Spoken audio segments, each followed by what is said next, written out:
Sa isang abalang kalsada sa Maynila, sa tabi ng mga estero at ilalim ng tulay, doon matatagpuan si Andre, isang 10 taong batang palaboy. Mula nang maulila siya sa murang edad, natutunan na niyang dumiskarte mag-isa para mabuhay. Manipis at halos butas-butas ang kanyang damit at ang tsinelas niyang halos wala ng talampakan ay tila sumisigaw ng kanyang pinagmilan. Araw-araw, gigising si Andre sa malamig na simento.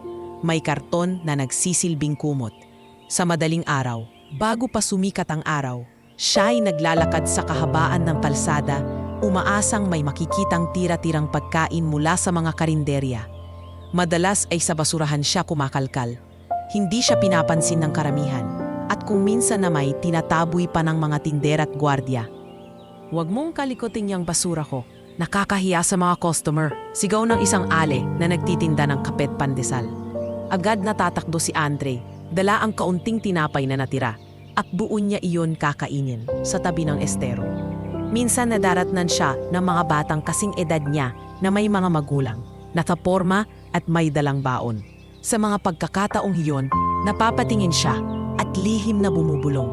Sana all, may pamilyang nag-aalaga. Ngunit hindi lahat ng tao'y sarado ang puso para sa kanya. May isang tindera ng lugaw na palaging nariyan, si Aling Norma. Kahit pamalugi minsan, hindi niya matiis ang batang palaboy.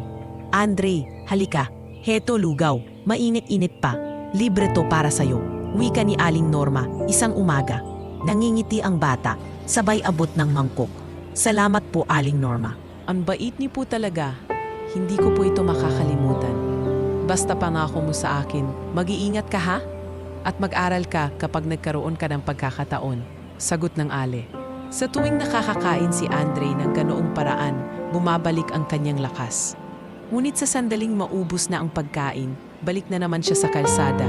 Nag-aabot ng kamay sa mga dumadaan, umaasang may magbibigay ng barya. Sa gabi, natutulog siya sa ilalim ng poste ng ilaw sa kanto. Madalas, nakatitig siya sa mga bituin. Iniisip ang kanyang ina't ama na matagal nang wala. Paulit-ulit niyang binabalikan ang mga huling alaala sa kanila. Isang masayang hapag, isang simpleng tahanan, at mga pangakong "Huwag kang mag-alala, anak, lagi kaming andito." Pero natapos lahat iyon sa isang aksidente sa probinsya. Nakinitil ang buhay ng kanyang mga magulang. Isang araw, habang naglalakad si Andre sa kalsada, napansin niya ang isang dyaryo na iniwan sa bangketa. Dinampot niya iyon, hindi para basahin, kundi para gawing sapin sa kanyang higaan. Ngunit isang headline ang nakatawag ng kanyang pansin. "Kilalang milyonaryo. Sumakabilang buhay sa biglaang pag-atake sa puso." Napatitig siya sa litrato ng isang matandang lalaki. Nakasuot ng mamahaling suit, nakangiti. Kahit hindi niya kilala, parang kakaibang koneksyon ang naramdaman niya. Binasa pa niya ang maliit na detalye. Si Don Ricardo, kilalang negosyante sa larangan ng real estate, ay namatay kahapon at ililibing sa loob ng linggo. Ang burol ay gaganapin sa isang marangyang chapel sa San Pedro Memorial. Napahinga ng malalim si Andre. Hindi niya maintindihan kung bakit parang tumusok sa puso niya ang balitang iyon. Wala siyang kamag-anak, wala siyang kakilala. Pero bakit parang tinatawag siya ng pangalan ng matanda? Don Ricardo, mahina niyang bulong. Nagpatuloy siya sa paglalakad dala ang dyaryo. Habang umaandar ang araw, iniisip niya, paano kaya ang pakiramdam na may pamilya? Na may nagluluksa sa pagkawala mo? Ako, kung sakaling mawala ako, may iiyak ba? Kinagabihan, habang siya'y nakaupo sa tabi ng poste ng ilaw, nilapitan siya ng isa pang palaboy na mas matanda sa kanya. "Andre, ano yan? Dyaryo na naman? Parang wala ka namang pakialam dati," tanong ng lalaki. "Mayaman daw na matanda na matay." "Milyonaryo," sagot niya. "Pero, ewan, parang may kakaiba." Ano ngayon kung mayaman siya? Tayo nga, mahirap. Hindi naman nila alam na buhay tayo. Ngunit hindi natanggal sa isip ni Andre ang larawan ni Don Ricardo. Kinabukasan, nagpasya siyang sundan ang direksyon na nakalagay sa pahayagan. Mahaba ang kanyang nilakad, mula sa kanto ng Quiapo hanggang makarating sa San Pedro Memorial. Pagdating niya roon, tumambad sa kanya ang kapirasong langit na hindi niya akalain na maiimbita siyang makita. Isang marangyang chapel, puting-puti ang pader, punong-puno ng bulaklak na imported, at mga sasakyang mamahalin na nakaparada sa labas. Lumapit siya ng dahan-dahan, hindi sigurado kung dapat ba siyang nandoon. Pero ang mga mata niya nakapako sa bukas na pinto ng chapel. Doon kitang-kita niya ang kabaong na kinalalagyan ng milyonaryo.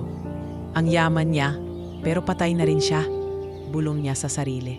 Habang nakaramdam ng lungkot na hindi niya maipaliwanag, sa gilid may mga taong nakaitim, mga kaanak at negosyanteng dumalo. Napansin siya ng ilang gwardiya, itinaboy siya. Hoy bata, bawal dito. Alis! Ngunit bago pa siya tuluyang mapaalis, nakarinig siya ng tinig ng isang ginang na umiiyak. Si Doña Elena, ang asawa ng milyonaryo. Mahal ko, bakit mo ako iniwan? Bulong nito habang nakahawak sa kabaong. Napatingin si Andre, at sa hindi maipaliwanag na dahilan, tumibok ng malakas ang puso niya. May mainit na bulong sa kanyang loob. Isang pakiramdam na tila siya lamang ang nakakaalam na may mali, na hindi pa tapos ang lahat. Doon nagsimula ang hindi niya malilimutang kabanata. Bago pa man mabalita ang di umano'y pagkamatay ng milyonaryo, si Don Ricardo ay kilalang-kilala na sa buong bansa. Siya ang may-ari ng pinakamalaking real estate empire sa syudad. Mga gusali, kondominyo at malalawak na lupain na nagbigay sa kanya ng kapangyarihan at impluensya. Sa tuwing may ribbon cutting o malaking proyekto, laging naroon ang kanyang presensya. Suot ang kanyang mamahaling suit. Matikas pa rin kahit may edad at tinatawag ng marami bilang Don. Ngunit sa likod ng kanyang tagumpay, may imahe siyang mabagsik. Sa mundo ng negosyo, hindi siya madaling kausap. Walang kaibigan sa negosyo, puro laban. Iyon ang madalas niyang sambitin sa kanyang mga empleyado. Ang kanyang pangalan ay sapat na para manginig ang mga maliliit na negosyante. Sapagkat alam nilang kapag pumasok si Don Ricardo, mawawala ang kompetisyon. Isang gabi, habang nasa kanyang opisina sa ika-20 palapag ng kanilang gusali, kausap niya ang kanyang asawa, si Doña Elena, sa telepono. Ricardo, umuwi ka na. Sobra na ang trabaho mo. Masama na yung puyat sa edad mo. Wika ng asawa sa kabilang linya. Hindi ako pwedeng huminto, Elena. Ang $1,000,000 hindi kusang dumarating. Kailangan kong bantayan ang lahat. Matigas niyang sagot. Ngunit sa sandaling matapos ang tawag, napahawak siya sa kanyang dibdib. Ramdam niya ang bigat at pagod. Ngunit sanay na siya rito. Sa loob ng maraming taon, inatake na siya ng mild stroke at ilang beses na ring dinala sa ospital. Gayunpaman, matigas ang kanyang ulo. Para kay Don Ricardo, hanggat humihinga siya, dapat tumatakbo ang negosyo. Ang kanyang asawa, si Doña Elena, ay kabaligtaran niya, mapagbigay at tahimik. Mas gusto nitong tumulong sa mga foundation, magbigay sa mga mahihirap, at maglaan ng panahon sa simbahan. Madalas silang magtalo dahil dito. Elena, bakit ka nagbibigay ng milyones sa mga walang trabaho? Hindi sila kikilos kung patuloy mo silang pinapakain. Reklamo ni Don Ricardo minsan. Ricardo, hindi lahat ay pinalad tulad mo. Kung hindi mo sila tutulungan, sino? Mahinahon namang tugon ng asawa. Sa kanilang tahanan, isang malapalasyong mansyon sa Forbes Park, madalas nakikita si Doña Elena sa hardin, nag-aalaga ng mga bulaklak. Habang si Don Ricardo ay nasa study room, nakikipag-ugnayan sa mga abogado at negosyante. Ngunit may isang bagay na nagpabigat sa kanilang pagsasama, ang kanilang mga anak. 3 ang anak nila, ngunit pawang abala sa sariling negosyo at interes. Si Marco, ang panganay, ay nagmana ng talino sa negosyo, ngunit masyadong gahaman sa pera. Si Bianca, ang pangalawa, ay fashionista at halos lahat ng oras nasa abroad. At si Angelo, ang bunso, ay isang playboy na puro bisyo at barkada. Hindi ko maramdaman ang pagiging anak nila, Elena. Ang tanging naiisip nila, ang kayamanan ko. Minsan ay malungkot na sinabi ni Don Ricardo habang nakaupo sa veranda. Kasalanan mo rin, Ricardo. Pinahalagahan mo masyado ang negosyo kaysa sa oras kasama sila. Tugon ng asawa na bakas ang lungkot sa mga mata. Isang gabi, matapos ang mahabang araw ng pulong at pagtatalo sa board, biglang bumagsak si Don Ricardo sa sahig ng kanyang opisina. Mabilis siyang binala ng mga tauhan sa ospital.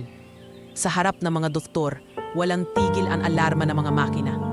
Cardiac arrest, sigaw ng isang doktor. Sinubukan nilang i-revive siya. Paulit-ulit na CPR, paulit-ulit na dextrose at gamot. Ngunit makalipas ang 30 minuto, idineklara siyang clinically dead. Doña Elena ay halos mawala ng ulirat nang marinig ito. Hindi pwede! Ricardo, halos pasigaw niyang pag-iyak. Agad lumabas sa balita kinabukasan. Don Ricardo, pumanaw dahil sa atake sa puso. Nagimbal ang buong bansa. Sa lahat ng front page ng dyaryo at balita sa telebisyon, siya ang tampok. Ang mga negosyo'y biglang nagkaroon ng pag-ikot. Ang mga stocks ay bumaba at ang kanyang mga anak ay nagsimulang magtipon-tipon para sa yaman. Habang si Doña Elena ay naglulupsa, tila iba naman ang iniisip ng mga anak. Ngayon, atin na ang lahat. Bulong ni Marco habang hawak ang telepono, kausap ang isang abogado. Finally, makukuha ko na rin ang parte ko. Hindi na ako kailangang sumunod sa lahat ng gusto ni Daddy, ani Bianca habang nagsusukat ng mamahaling alahas sa harap ng salamin. Si Angelo naman habang nakaupo sa bar, mumiti at nagbiro sa mga kaibigan. Magiging milyonaryo na ako nang wala akong ginawa. Ngunit hindi nila alam ang kanilang ina ay hindi mapakali. Sa kabila ng lahat, tila may bumabagabag kay Doña Elena. Bakit parang iba? Bakit parang may mali? Bulong niya isang gabi, habang nakatitig sa larawan ng kanyang asawa. Samantala, sa lansangan, hawak pa rin ni Andre ang dyaryong may balita tungkol kay Don Ricardo. Sa murang edad, hindi niya maintindihan kung bakit parang kakaiba ang pakiramdam niya sa kwentong iyon. Parang may koneksyon silang hindi niya maipaliwanag. Sa paglipas ng araw, unti-unting naghahanda ang buong lungsod para sa marangyang burol ng milyonaryo. At sa kabila ng kasakiman ng mga anak at pangungulila ni Doña Elena, ang kapalaran ay magtutulak kay Andre papunta sa kaganapang magpapabago sa buhay nilang lahat. Ang araw ng burol ni Don Ricardo ay dumating. Sa kabila ng lungkot at bigat sa puso ni Doña Elena, naging malaking pagtitipon ito para sa mga kilalang tao sa lipunan. Sa isang marangyang chapel sa San Pedro Memorial, pumila ang mga sasakyang mamahalin, mga limousine, luxury SUVs at mga kotse ng politiko at negosyante.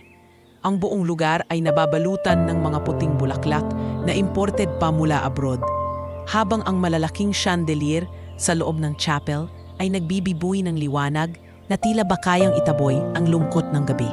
Isa-isang dumating ang mga bisita.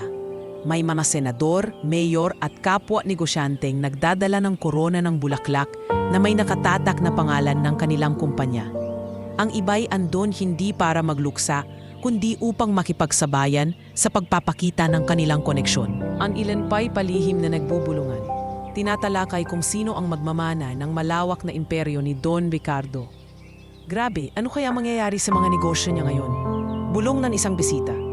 Di makukuha ng mga anak syempre. Pero kilala ko ang mga iyon, hindi kayang hawakan ng imperyo ng ama nila. Sagot naman ng isa. Samantala, sa gitna ng lahat, nakaupo si Doña Elena sa harap ng kabaong, nakaitim at walang tigil sa pagluha. Halos hindi na niya kayang kausapin ang mga dumadating na nakikiramay. Sa tabi niya, naroon si Marco, Bianca at Angelo. Ngunit halatang malamig ang kanilang presensya. Sa halip na makipagluksa ng tapat, abala ang mga ito sa pakikipag-usap sa mga abogado at negosyante. Mom, huwag ka nang masyadong umiyak. Wala na rin naman tayong magagawa. Malamig na sambit ni Marco habang nakatingin sa kanyang cellphone, nagche-check ng stock market updates. Kuya naman, respeto naman kay Dad, sabat ni Bianca, pero halata ring hindi ito ganap na nagdadalamhati. Sapagkat pagkatapos magsalita ay ngumiti na siya sa isang kaibigang dumating. Si Angelo naman, halatang lasing pa mula sa mga nagdaang gabi at walang interes kundi ang matapos na ang burol upang makabalik sa mga kaibigan. Ang tagal ng seremonya, nakakainit, mahina niyang bulong habang nagtatago ng yon. Habang abala ang lahat sa loob ng chapel. Sa labas naman ay dumating si Andre. Payat, marumi ang suot, at bit-bit pa rin ang lumang daryaro na may mukha ni Don Ricardo. Pinanood niya mula sa pinto ang loob ng chapel. Nanlaki ang mga mata niya sa karangyaan ng burol. mga kandila, bulaklak, choir na kumakanta ng mga awit, at mga taong nakabihis ng formal. Ganito pala ang burol ng mayaman. Bulong niya sa sarili. Habang pakiramdam niya ay isang piraso ng alikabok lamang siya sa gitna ng lahat ng marangyang tao. Isang gwardyang agad nakapansin sa kanya. "Hoy bata, hindi ka dapat nandito. Umalis ka na," singhal nito. Ngunit hindi umalis si Andre. Sa halip, dahan-dahan siyang pumasok. Dumadaan sa gilid at tumingin sa kabaong na naroon sa gitna. Hindi niya maintindihan kung bakit, ngunit para bang may humihila sa kanya papalapit. Paglapit niya, nakita niya ang mukha ni Don Ricardo. Maputla, payapa, nakasuot ng mamahaling barong. At sa sandaling iyon, hindi niya mapigilang umiyak. "Wala akong pamilya. Pero ikaw, mayaman ka, may lahat ka. Bakit parang ang lungkot mo pa rin?" Mahina niyang bulong habang nakatitig sa kabaong. Nakita siya ng ilang tao. May mga nagtawanan. "Tingnan mo, may batang palaboy na umiiyak para kay Don Ricardo. Siguro nagugutom lang yan, biro ng isa. Baka gusto lang niyang manghingi ng limos. Palabasin na yan," dagdag pa ng isa. Ngunit bago pa siya mataboy ng gwardya, napalingon si Doña Elena. Sa kabila ng kanyang luha, natanaw niya ang batang palaboy na nakatayo malapit sa kabaong. May kakaibang aura ang batang ito. Hindi lamang gutom o kawawa, kundi parang may sinasabi ang kanyang mga mata. "Andre," bulong ng bata sa sarili, kasabay ng panginginig ng kanyang labi. Hindi niya alam kung bakit, ngunit parang may gustong sumabog mula sa kanyang dibdib. Maya-maya, hindi na niya napigilan ang sarili. Sa harap ng lahat, sumigaw siya ng buong lakas. "Buhay pa po ang mister nyo." Napalingon ang lahat. Ang mga bisita'y nagulat. Ang mga anak ni Don Ricardo'y nainis at si Doña Elena ay halos matumba sa upuan. "Anong pinagsasasabi ng batang ito?" sigaw ni Marco. "Patay na ang ama namin. Huwag kang manggulo. Baka gutom lang yan. Gwardya, alisin nyo nga, utos ni Bianca." Ngunit hindi umatras si Andre.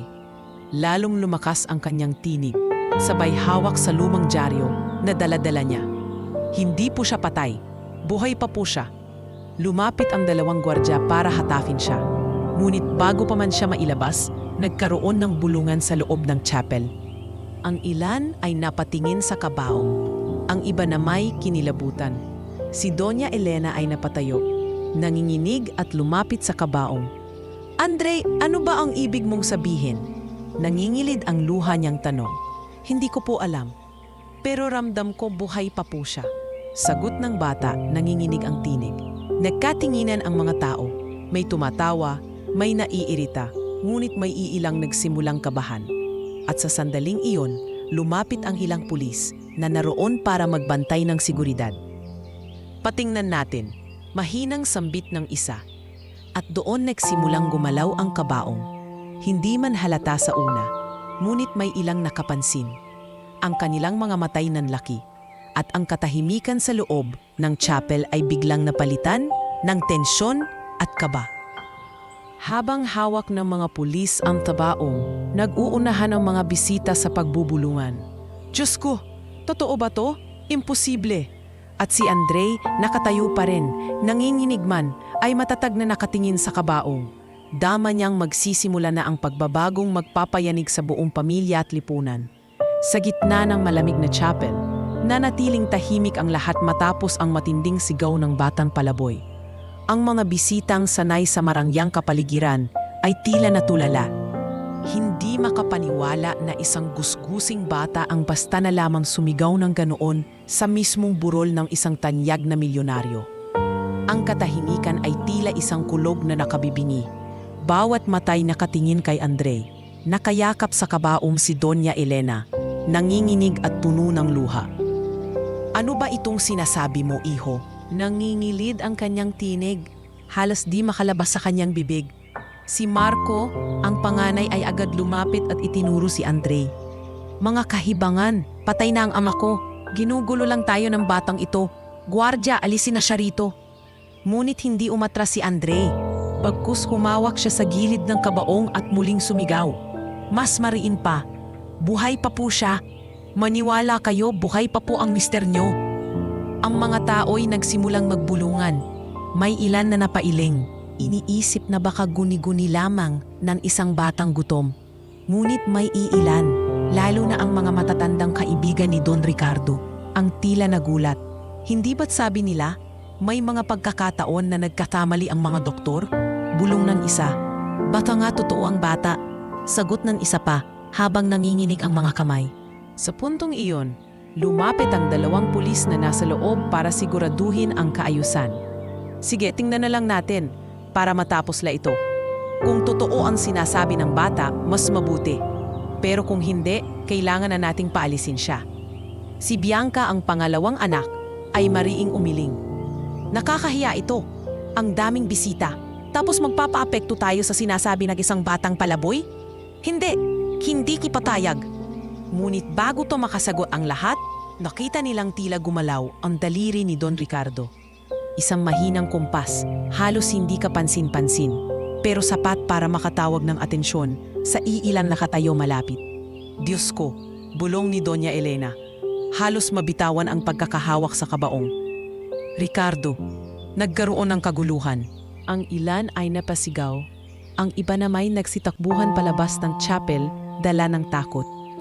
Ang mga pari at ilang doktor na naroroon ay agad lumapit. Isa sa kanila'y naglagay ng daliri sa pulso ni Don Ricardo. May pintig, mahina pero buhay pa siya, sigaw ng doktor na ikinagulat ng lahat. Si Angelo, ang bunso, ay natigilan. Hindi, imposible. Di ba patay na siya? Hindi ba't sinabi na ng mga doktor? Mabilis na kumilos ang mga tauhan. Agad nilang tinawag ang ambulansya at binutusan ang kabaong. Doña Elena ay halos bumagsak sa sahig habang humahagulhol ng iyak. Salamat sa Diyos. Ricardo, buhay ka pa pala. Habang abala ang lahat sa pagbibigay ng paunang lunas kay Don Ricardo, hindi maalis ng mga tao ang tingin kay Andre. Ang batang palaboy na pinagtawanan kanina, ngayon ay tinitingnan na parang isang anghel na nagsiwalat ng katotohanan. Lumapit si Doña Elena kay Andre, hawak ang mga kamay nito at sabay bulong. Kung hindi dahil sa iyo, hindi namin malalaman. Paano mo nalaman, iho?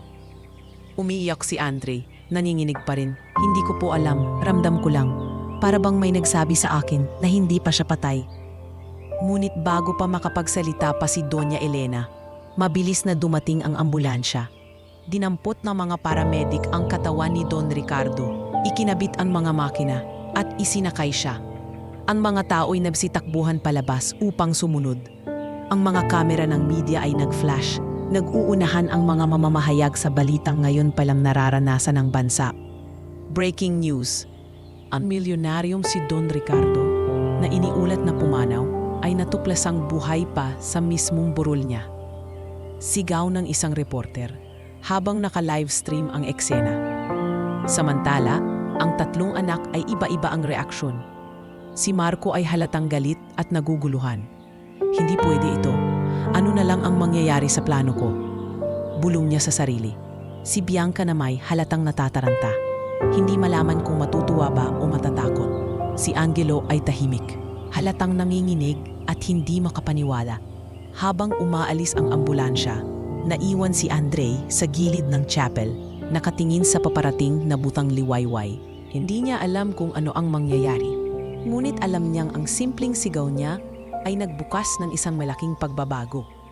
Hindi lang para kay Don Ricardo, kundi para sa buong pamilya nito, at pati na rin para sa kanya. Sa mga mata ng mga bisita, naging misteryo ang batang palaboy. Sino siya? Bakit siya ang unang nakapansin? At higit sa lahat, ano ang magiging papel niya sa bagong yugto ng buhay ng pamilyang milyonaryo? Ngunit para kay Andre, ang lahat ay simpleng pakiramdam lang, isang bulong ng kanyang puso na hindi niya hinayaang mabaon sa katahimikan. At ngayon, sa harap ng lahat, nagsisimula na ang isang kwentong magpapabago sa kanyang kapalaran magpakailanman. Sa ospital, agad na isinugod si Don Ricardo matapos matagpuan ang bahagyang pintig ng kanyang pulso. Ang mga sirena ng ambulansya ay nag-echo sa kalsada at kasabay nito ay ang ingay ng mga mamamahayag na nag-uunahan sa pagkuha ng larawan. Ang balita ay parang kidlat na kumalat sa buong bansa. ang milyonaryong inakalang pumanaw na ay buhay pa pala. Sa loob ng chapel na iniwang bakante, naiwan ang mga taong hindi makapaniwala sa kanilang nasaksihan. Ang iba'y nanalangin, ang ilan na may nagbulungan, at iilan ay halos kinilabutan. Paano nangyari iyon? Hindi ba't may death certificate na? Tanong ng isang bisita. Oo nga, at ilang doktor na ang nagdeklarang patay siya, pero bakit may buhay pa? Dagdag pa ng isa. Habang ang karamihan ay naguguluhan, si Andre naman ay nakaupo sa isang gilid. Hawak pa rin ang lumang dyaryo. Nanginginig at halos hindi makapaniwala na siya ang naging dahilan ng lahat ng kaguluhang ito. Sa murang edad, hindi niya alam kung dapat ba siyang matakot o matuwa. Samantala, sa ospital, pinalibutan ng mga doktor si Don Ricardo. Agad silang nagsagawa ng masusing pagsusuri. X-ray, ECG at iba pang mga tests. Ang kanilang natuklasan ay lalong nakapagtataka. Hindi po siya talagang namatay. Sabi ng isang doktor kay Doña Elena na walang tigil sa pag-iyak. Nagkaroon siya ng tinatawag na Lazarus Syndrome. Bihira itong mangyari, pero posible. Parang nakoma siya at bumagal ang lahat ng vital signs. Hanggang sa halos hindi na ma-detect. Halos mapaupo si Doña Elena sa kanyang narinig. Ibig sabihin, mali ang lahat ng nagdeklara na patay na siya? Hindi po maiiwasan ng ganitong kaso. Ngunit ang nakakagulat, Madam, ay napakatagal yan na natiling walang galaw. Kung hindi dahil sa batang nagsabi sa burol, baka tuluyan na siyang nailibing ng buhay. Paliwanag ng doktor. Nanlamig si Doña Elena. Napayakap siya kay Don Ricardo na ngayon ay napahiga pa rin sa ICU. Mahina pero humihinga. Salamat sa Diyos, Ricardo.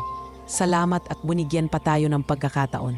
Samantala, sa labas ng ospital, naguunahan ang media. Breaking news, milyonaryo, buhay pa matapos ideklarang patay. Kinilabutan ang lahat sa burol. Ang bawat istasyon ng telebisyon at social media ay puno ng larawan ng kabaong nabihupsan, ng batang palaboy na sumigaw, at ng mga taong halos mahimatay sa gulat. Ngunit hindi lahat ay natuwa sa balitang iyon. Sa isang sulok ng ospital, nagtipon ang 3 anak ni Don Ricardo. Hindi pwede ito, mariing sabi ni Marco, ang panganay. May death certificate na. Paano nangyari ito? Kung buhay siya, ibig sabihin wala pa tayong makukuha. Walang mana, walang kontrol sa kumpanya. Singhal ni Bianca, halatang desperada. Paano kung malaman niya ang mga plano natin? Baka tuluyan na tayong itakwil. Dagdag ni Angelo, na halatang kinakabahan. Nagkatinginan ang 3. At kahit hindi nila sabihin, alam nilang pare-pareho ang iniisip. Ang pagbabalik ni Don Ricardo ay sagabal sa kanilang mga sariling plano. Habang nagaganap ito, si Andre ay nasa labas ng ospital. Walang makain at walang matuluyan. Ilang reporter ang lumapit sa kanya. Nagtatanong, ikaw ba ang batang sumigaw sa burol? Tanong ng isa. Oo, paano mo nalaman na buhay pa ang milyonaryo? Tanong ng iba. Hindi alam ni Andre ang isasagot. Umiling lang siya. Hindi ko po alam. Naramdaman ko lang. Habang tumatagal, mas dumadami ang taong interesado sa kanya. Ang ilan ay nagturing sa kanya bilang isang milagro. Ang iba naman ay nagsabi na baka nagkataon lang.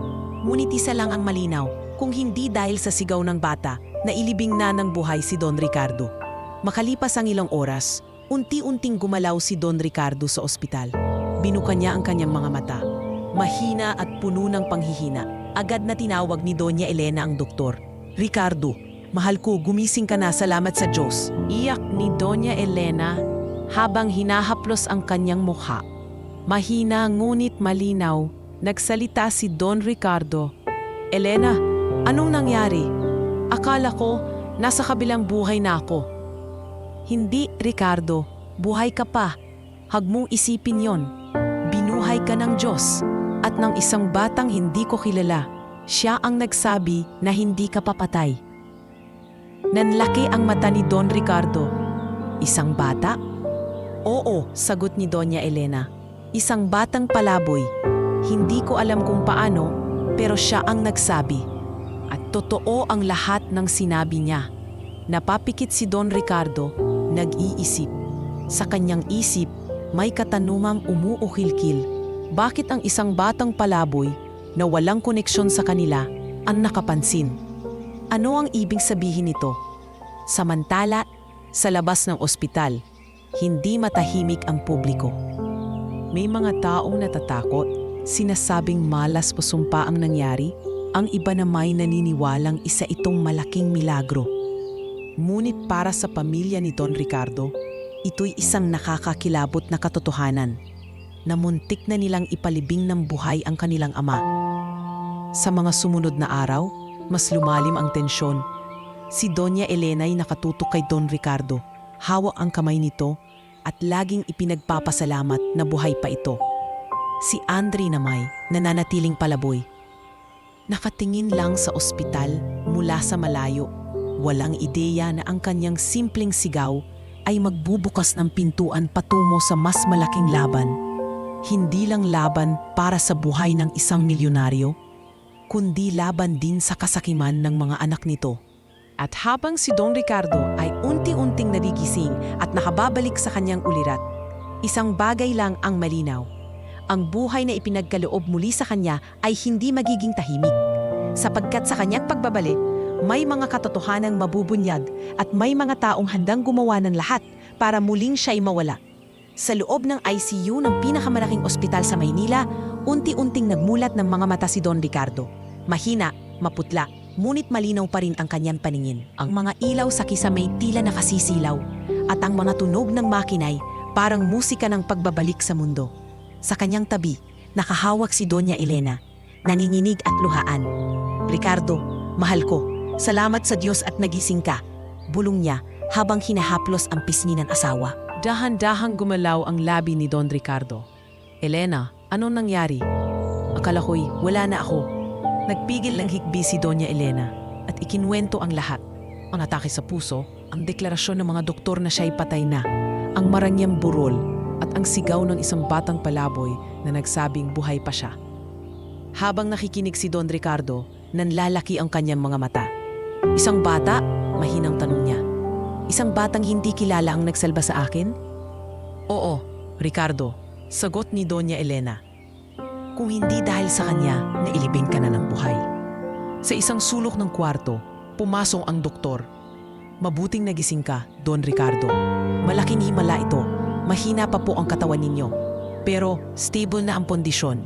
Kailangan ninyo lang pahinga at gamutan." Ngumiti si Don Ricardo, mahina ngunit puno ng pasasalamat. "Salamat, doktor. Pero higit sa lahat, salamat sa Diyos. At sa batang yon, gusto ko siyang makita." Samantala, sa labas ng ospital, si Andre ay nakaupo sa gilid ng bangketa. Hawak ang plastik na supot na may laman lang na tinapay na bigay ng isang nurse. Kahit pa, hindi siya pinapapasok sa ospital, na napili siyang nakabantay. Hindi niya alam kung bakit, pero parang may koneksyon siya kay Don Ricardo. Isang koneksyon na hindi niya maipaliwanag. Maya-maya, lumapit si Doña Elena sa kanya. "Andre," tawag niya, sabay hawak sa balikat ng bata. "Bukas, pwede ka nang pumasok. Gusto kang makita ng asawa ko." Napaiyak si Andre. "Totoo po? Gusto niya akong makita?" "Oo," sagot ni Doña Elena, may ngiti sa kabila ng luha. "Ikaw ang dahilan kung bakit buhay pa siya. Hindi namin alam kung paano ka nakaramdam ng ganoon, pero hindi na mahalaga iyon. Ang mahalaga, andito pa siya dahil sa'yo." Kinabukasan, dinala si Andre sa kwarto ni Don Ricardo. Pagpasok niya, hindi niya alam kung paano kikilos. Nakatitig lamang siya sa matandang nakahiga sa kama. Mahina ngunit nakangiti. "Lumapit ka, iho." Mahinang wika ni Don Ricardo. Dahan-dahang lumapit si Andre. "Magandang umaga po," halos pabulong niyang bati. Kumingin ng diretsyo si Don Ricardo sa kanyang mga mata. "Ikaw ba ang batang nagsigaw sa burol ko?" Tumango si Andre. "Opo, ramdam ko po kasi na hindi pa kayo patay. Hindi ko po alam kung bakit, pero alam ko lang." Huminga ng malalim si Don Ricardo at napapikit sandali. Saka muling tumingin sa bata. "Salamat sa'yo. Kung wala ka, baka nailibing na ako. Utang ko ang buhay ko sa'yo, Andre." Napahagulgol si Andre, hindi makapaniwala na kinakausap siya ng isang milyonaryo. "Wala pong anuman. Gusto ko lang pong mailigtas kayo." Habang nag-uusap sila, Sa labas ng kwarto ay nakatayo ang tatlong anak ni Don Ricardo. Hindi sila makatingin ng diretsyo, halatang naguguluhan sa kanilang nararamdaman. Hindi ako makapaniwala na iligtas siya ng isang batang palaboy lang, bulong ni Bianca, halatang nainis. Dahil sa batang yon, wala na tayong mana. Singhal ni Marco, galit na galit, ngunit si Angelo ay nanatiling tahimik. Tila nag-iisip, pero isipin nyo, miracle to, hindi natin pwedeng ipagkaila yon. Hindi pinansin ng dalawa ang sinabi ng kanilang kapatid. Sa halip, nagplano na sila ng mga hakbang para mapangalagaan ang sarili nilang interes. Makalipas ang ilang araw, unti-unting bumuti ang kalagayan ni Don Ricardo. Nakatayo na siyang muli, bagamat may tungkod at kinakailangan pa rin ng gamutan. Isang hapon, habang naglalakad siya sa veranda ng ospital kasama si Andre at si Doña Elena, napatingin siya sa langit. Binigyan pa ako ng Diyos ng pagkakataon. Bulong niya, hindi ko sasayangin ito. At ikaw, Andre, simula ngayon, parte ka na ng pamilya namin. Nanlaki ang mga mata ni Andre. Po, parte ng pamilya ninyo? Oo, tugon ni Doña Elena na nakangiti. Hindi ka na mag-iisa. May tahanan ka na. Sa puntong iyon, para bang bumukas ang pintuan ng bagong mundo para kay Andre. Isang mundong hindi niya inakalang papasukin niya. Ang mundo ng pamilyang mayaman, makapangyarihan, ngunit puno rin ng lihim at panganib. Ngunit sa tabi ng lahat ng ito, nanatiling mabigat ang isipan ng tatlong anak ni Don Ricardo. Sa kanilang mga puso, may galit, may inggit at may takot. Sapagkat alam nila ang pagbabalik ng kanilang ama at ang pagdating ng batang palaboy ay magbabago ng lahat, ng negosyo, ng pamilya at ng kanilang kinabukasan. At sa unang gabi na nakalabas si Don Ricardo sa ICU, bago siya matulog, may mahina siyang bulong na tila naririnig lamang ni Doña Elena. Hindi pa tapos ang laban, ngayon pa lang magsisimula. Makalipas ang ilang linggo mula nang magising si Don Ricardo, unti-unti siyang lumakas sa tulong ng gamutan at matiyagang pag-aalaga ni Doña Elena. Bagamat hindi pa siya ganap na nakababalik sa dati niyang lakas, malinaw na ang kanyang isipan at mahigpit ang kanyang paninindigan. Kailangan niyang makita at makausap ng maayos ang batang nagligtas ng kanyang buhay. Isang hapon, habang nakaupo si Don Ricardo sa veranda ng kanilang mansyon na nakaharap sa hardin, ipinatawag na si Andre. Nakatayo ang bata sa gilid, suot ang malinis na damit na ibinigay ni Doña Elena. Malayong malayo sa gusgusing anyo niya noong una. Nanginginig pa rin siya sa kaba habang lumalapit sa milyonaryo. Andre, bugad ni Don Ricardo, mahina ngunit may bigat ang tinig. Lumapit ka rito, iho. Dahan-daan itong lumapit at yumuko. Magandang hapon po, Don Ricardo. Ngumiti ang matanda, saka tinawag ang asawa. Elena, halika rito. Gusto kong sabihin ito sa harap mo. Umupo si Doña Elena sa tabi ng kanyang asawa. Hawak ang kamay nito. Ano iyon, Ricardo? Huminga ng malalim si Don Ricardo bago nagsalita. Andre, utang ko sa iyo ang aking buhay. Kung hindi mo isinigaw sa burol na buhay pa ako, baka ngayon, nasa ilalim na ako ng lupa. Kaya mula ngayon, hindi na kita tatratuhin bilang isang estranghero. Dito ka titira at kami na ni Elena ang bahala sa iyo. Nanlaki ang mga mata ni Andre. Hindi siya makapagsalita. Ang mga luhay kusa na lamang bumagsak sa kanyang pisngi. Po, dito po, ako titira? Oo, iho, sagot ni Doña Elena sabay yakap sa kanya. Hindi ka na matutulog sa lansangan. May pamilya ka na. Kami iyon. Hindi makapaniwala si Andre sa narinig. Ang batang minsang naglakad-laad sa kalsada upang manghingi ng barya, ngayon ay binibigyan ng tahanan ng isa sa pinakamayamang tao sa bansa. Ngunit hindi lahat ay natuwa. Mula sa bintana ng ikalawang palapag, nakamasid si Marco. Halata ang pagkadismaya sa kanyang mukha. Kaagad siyang bumaba at hinarap ang kanyang mga magulang. Dad, Mom, ano to? Bakit bigla na lang kayo nagpapasok ng palaboy dito sa mansyon? Hindi ba sapat na kaming tatlo ang mga anak ninyo? Galit na sambit ni Marco. Nagulat si Andre at napaurong. Pero bago pa siya makapagsalita, sumabat si Don Ricardo. Huwag kang magalit, Marco. Kung hindi dahil sa batang ito, hindi mo na ako makikita ngayon. Siya ang dahilan kung bakit buhay pa ako. At dahil doon, nararapat lamang na pasalamatan ko siya. Pero Dad, Giit ni Marco. Hindi ba't maraming tao sa burol? Bakit siya lang? Baka nagkataon lang? At isa pa, hindi ba nakakahiya na may palaboy na titira rito? Ano na lang sasabihin ng lipunan? Nagtaas ng kamay si Don Ricardo, ikinumpas bilang tanda na ayaw na niyang makipagtalo. Hindi ko na alintana ang sasabihin ng lipunan. Ang mahalaga, buhay ako at siya ang dahilan. Kung hindi mo kayang tanggapin si Andre, ikaw ang may problema, hindi siya. Napapailing si Marco at galit na umalis. Sa sumunod na araw, ipinasok ni Doña Elena si Andre sa kanilang dining room. Kumain ka ng maayos, anak. Huwag kang mahihiya, malambing niyang wika. Umupo si Andre sa dulong bahagi ng mahaba at marangyang hapagkainan. Sa harap niya, nakalatag ang pagkain na hindi pa niya nalalasahan sa buong buhay niya. Roast beef, mashed potato, at mga imported na prutas. Nanginginig ang kanyang kamay habang kumukuha ng kutsara. Mahal, tingnan mo siya. Hindi sanay. Bulong ni Doña Elena kay Don Ricardo. Ngumiti ang matanda. Sanayan lang yan. Balang araw, magiging komportable rin siya rito. Habang kumakain, napahinto si Andre at tiningnan ang mag-asawa. Salamat po sa lahat. Hindi ko po alam kung paano ko mababayaran ang kabutihan ninyo. Hinawakan ni Doña Elena ang kamay ng bata. Hindi mo kailangang magbayad, anak. Ang mahalaga, ligtas ka at kasama mo kami. Ngunit sa kabilang panig ng bahay, patuloy ang pagtutol ng ibang anak. Si Bianca, habang nag-aayos ng kanyang mga alahas sa kwarto, ay nagkomento sa kapatid. Kung ipagpapatuloy ito ni Dad, baka mas lalo tayong mawalan ng parte. Hindi ako papayag na isang palaboy lang ang makikinabang. Hindi lang yon, dagdag ni Marco. Kapag tuluyan siyang pinasok ni Dad sa pamilya, baka pati negosyo'y madamay. Kailangan nating gumawa ng paraan. Si Angelo, bagamat tahimik ay may halong pag-aalinlangan. Pero hindi ba't milagro ang nangyari?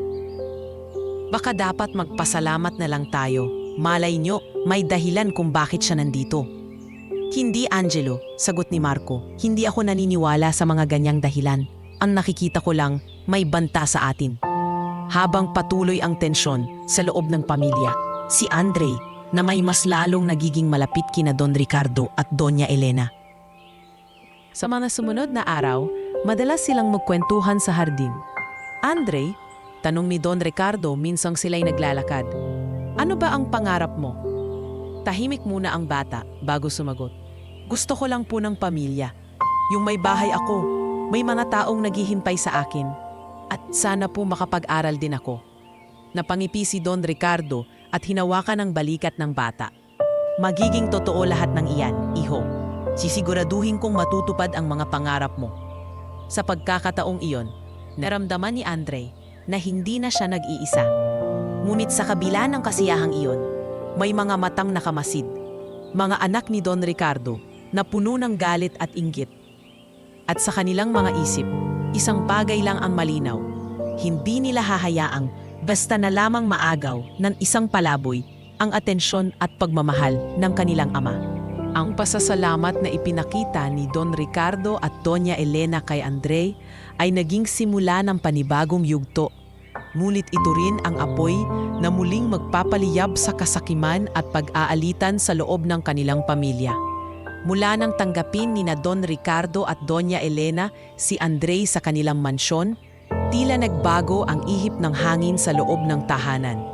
Ang dating katahimikan at pagkakahiwalay-hiwalay ng pamilya ay napalitan ng kakaibang presensya. Ang batang palaboy na minsang itinaboy ng lipunan ay naging inaw sa gitna ng kanilang bahay. Ngunit habang ang mag-asawa'y abala sa pagbibigay ng atensyon kay Andre, ang tatlong anak, sina Marco, Bianca at Angelo, ay nagsimulang magplano ng mga bagay na maglalantad ng matinding lihim ng pamilya. Isang gabi, habang natutulog na sina Don Ricardo at Doña Elena, nagtipon ang tatlong magkakapatid sa study room ng kanilang mansyon. Hindi na ako makapaniwala sa nakikita ko, bungad ni Marco, habang hawak ang isang baso ng alak. Isang palaboy lang ang nakatira dito sa bahay natin, at pinapahalagahan pa ng higit kaysa sa atin mismo. Hindi ba kayo nababahala? Siyempre nababahala ako, sagot ni Bianca habang inaayos ang kanyang mga kuko. Isipin mo na lang, Marco, kung tuloy-tuloy ito, baka isama siya ni Dad sa mana. Hindi ko hahayaang mangyari iyon. Hindi ko buburahin ang lahat ng ginawa ko para sa sarili kong posisyon. Tahimik lang si Angelo, nakatingin sa sahig. Ngunit maya-maya, nagsalita rin siya. Pero hindi ba't siya ang nagsalba kay Dad? O hindi dahil kay Andre, wala na siya ngayon. Hindi yon mahalaga.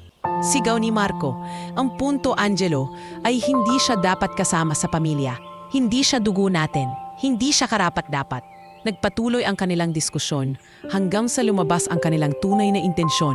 Gusto nilang makuha ang lahat ng yaman sa oras na mawala ang kanilang ama. Ngunit isang bagay ang hindi nila alam. Sa labas ng pintuan, nakatayo si Andre. Narinig niya ang lahat ng kanilang pinag-uusapan. Nanginginig siya, hindi dahil sa takot, kundi dahil sa pagkabigla. Hindi niya akalain na mismong mga anak ni Don Ricardo ang nagbabalak ng masama laban sa sariling ama. Kinabukasan, habang nasa hardin, naglakas loob si Andre na magtanong kay Doña Elena.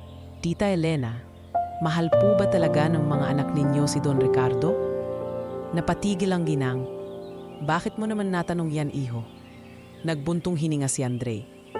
Narinig ko po kagabi. Nag-uusap po sila, parang may hindi maganda silang plano. Nanlaki ang mga mata ni Doña Elena. Hinawakan niya ang kamay ng bata at mahigpit na sinabi, "Anak, huwag kang basta magsasalita ng ganyan. Pero salamat at sinabi mo, ako na ang bahala." Kinagabihan, kinausap ni Doña Elena si Don Ricardo. "Ricardo, kailangan mong lamalam. Narinig ni Andre ang mga anak natin. May plano sila laban sa'yo. Hindi ko alam kung hanggang saan ang kaya nilang gawin, pero may masama silang iniisip." Tahimik lang si Don Ricardo, nakatitig sa sahig. "Matagal ko nang alam, Elena." Mahina niyang sagot. "Ramdam ko na noon pa man, pera na lang ang iniisip nila, hindi na ako. Pero hindi ko akalain na pati ang mismong pagkatao ko gusto na nilang baliwalain." Sa mga sumunod na araw, nagsimula nang magbukas si Andre sa mga lihim na kanyang nadidinig. Sa bawat pagdaan niya sa pasilyo, naririnig niya ang mga bulungan ng magkakapatid tungkol sa mga abogado, tungkol sa mga dokumento, at tungkol sa mga plano nilang magmadaling makuha ang mana. Hindi niya alam kung paano sasabihin kay Don Ricardo nang hindi siya masyadong matakot. Pero alam niyang kailangan niyang magsalita. Isang gabi, lumapit siya sa matanda. "Don Ricardo, may sasabihin po ako. Baka po magalit kayo, pero totoo ito. Narinig ko po ang mga anak ninyo. Gusto po nilang kunin agad ang yaman ninyo. Parang hindi po sila nagdadalamhati para sa inyo, kundi naghihintay na mawala kayo." Tumulo ang luha sa mata ni Don Ricardo. "Salamat, iho. Alam kong mahirap para sa iyo ang magsabi niyan, pero kailangan kong marinig. Masakit, pero iyon ang katotohanan." "Pero Don Ricardo," dagdag ni Andre, "nandito lang po ako. Kahit hindi nyo ako anak, ituturing ko na rin kayong pamilya. Hindi ko po hahayaan na masaktan kayo." Nayakap ng matanda ang bata at sa unang pagkakataon, matapos ang matagal na panahon, nakaramdam siya ng tunay na pagmamahal. Isang bagay na hindi niya nakita mula sa sariling dugo. Ngunit habang lalong lumalapit ang loob ni Don Ricardo kay Andre, lalong nagiging matindi ang galit ng kanyang mga anak. Sa likod ng lahat ng magagarbong ngiti at marangyang pamumuhay, umuusbong ang isang mas madilim na balak. Isang lihim na magpapatunay kung gaano kalalim ang sugat ng kanilang pamilya. Isang gabi, nakita mismo ni Andre ang isang dokumentong iniwan ni Marco sa study room. Doon niya nabasa ang nakapanginilabot na plano. Isang forged na death certificate at isang kasunduan sa ilang kasosyo sa negosyo na agad silang magkakaroon ng buong kontrol sa kumpanya sa sandaling tuluyang mawala si Don Ricardo. Nanginig ang kanyang mga kamay habang binabasa iyon. Paano nila nagawang isipin ito laban sa sariling ama? Bulong niya, halos maluha. Hindi na niya matiis. Kinabukasan, ipinakita niya ang dokumento kay Doña Elena. At mula sa araw na iyon, nagpasya ang ginang, hindi niya hahayaang magapi ng kasakiman ang kanilang pamilya. Ngunit hindi pa doon nagtatapos ang lahat. Sapagkat ang pagtuklas ni Andre sa mga lihim na ito ay simula lamang ng mas malaking bagyo na paparating. At sa puso ni Don Ricardo, unti-unti na siyang nagiging handa. Handa na harapin ang sariling dugo kahit ito'y magdulot ng pagkawasak ng kanilang pangalan. Lumipas ang mga aram at habang lalong bumubuti ang lagay ni Don Ricardo, mas lalong sumisidhi ang tensyon sa pagitan niya at ng kanyang mga anak. Ang pagkakatuklas ni Andre sa mga dokumentong niluto ni Marco at Bianca ay naging mitsa ng malaking komprontasyon na hindi na mapipigilan. Isang gabi, sa loob ng malaking silid-aklatan ng mansyon, tinawag ni Don Ricardo ang kanyang 3 anak. Nakaupo siya sa malaking silya na tila trono, hawak ang tungkod, samantalang si Doña Elena at si Andre ay nasa tabi niya. Ang kanyang tinig ay mahina ngunit matalim, tila isang hatol. "Marco, Bianca, Angelo," panimula ni Don Ricardo. "Alam ko na ang mga plano nyo. Hindi nyo na ako kailangang lokohin. Ang lahat ng inyong balak, pati na ang mga dokumentong pinaplano nyo, ay nabunyag na." Nanlaki ang mga mata ni Marco at Bianca.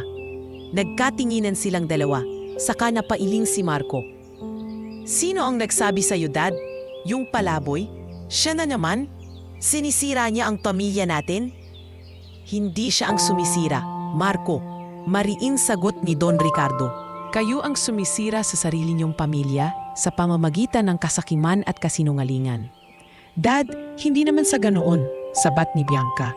Pilit pinapakalma ang tinig, ngunit bakas ang inis. "Hindi mo kasi kami naramdaman bilang mga anak. Lagi kang abala sa negosyo. Ngayon, mas pinapahalagahan mo pa ang isang batang palaboy kaysa sa amin na dugo at laman mo." Natahimik ang silid. Si Angelo ang bunso ay hindi makatingin. Maya-maya nagsalita siya. "Totoo ang sinasabi nila, Dad. Lumaki kami na pera lang ang nakikita mula sa'yo. Hindi namin naramdaman ang pagmamahal mo.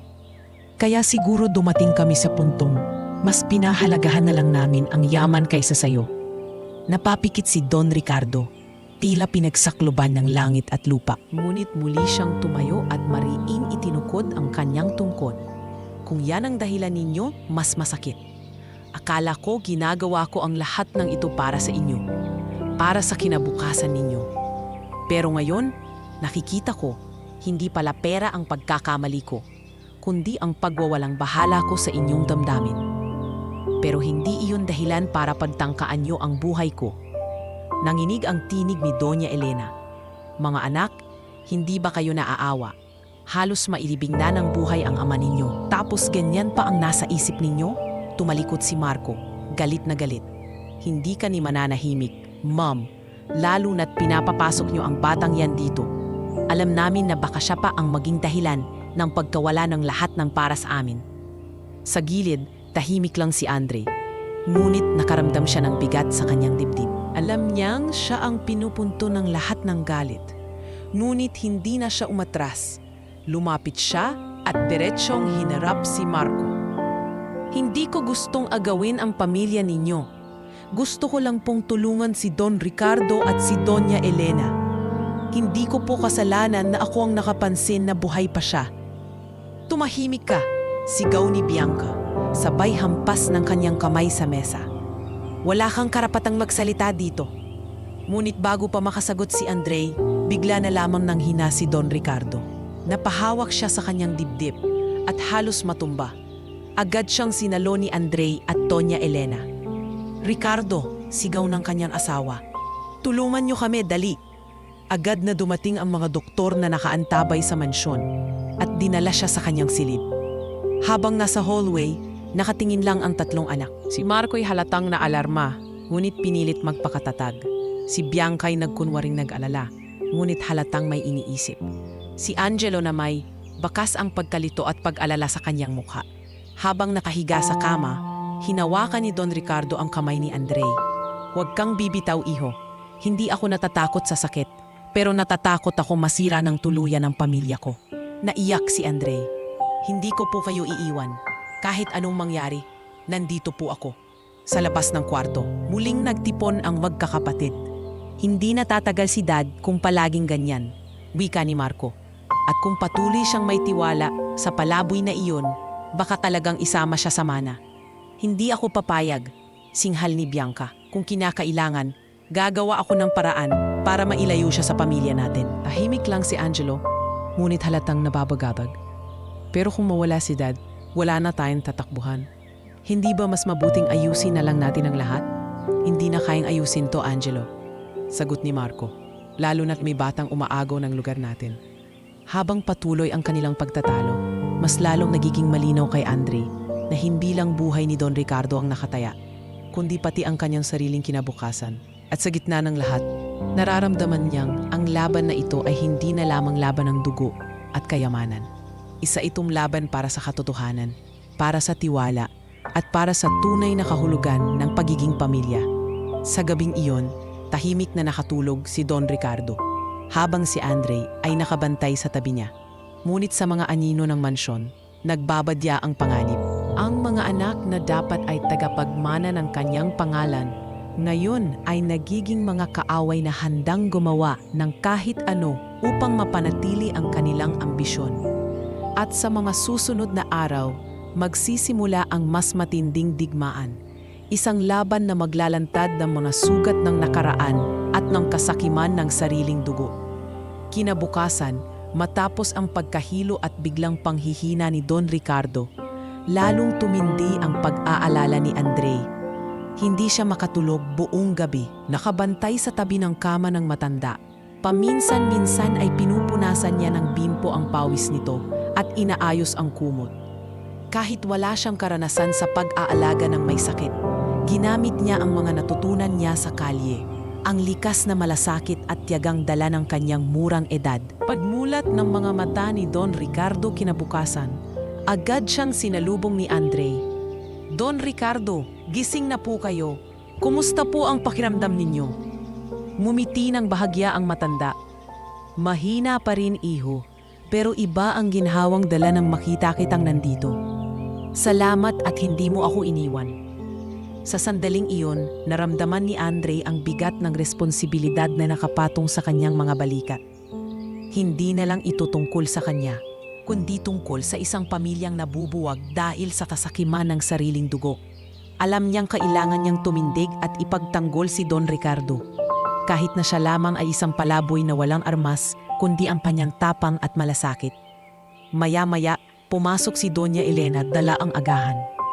Ricardo, kumain ka kahit kaunti. At ikaw, Andre, salamat sa pagbabantay.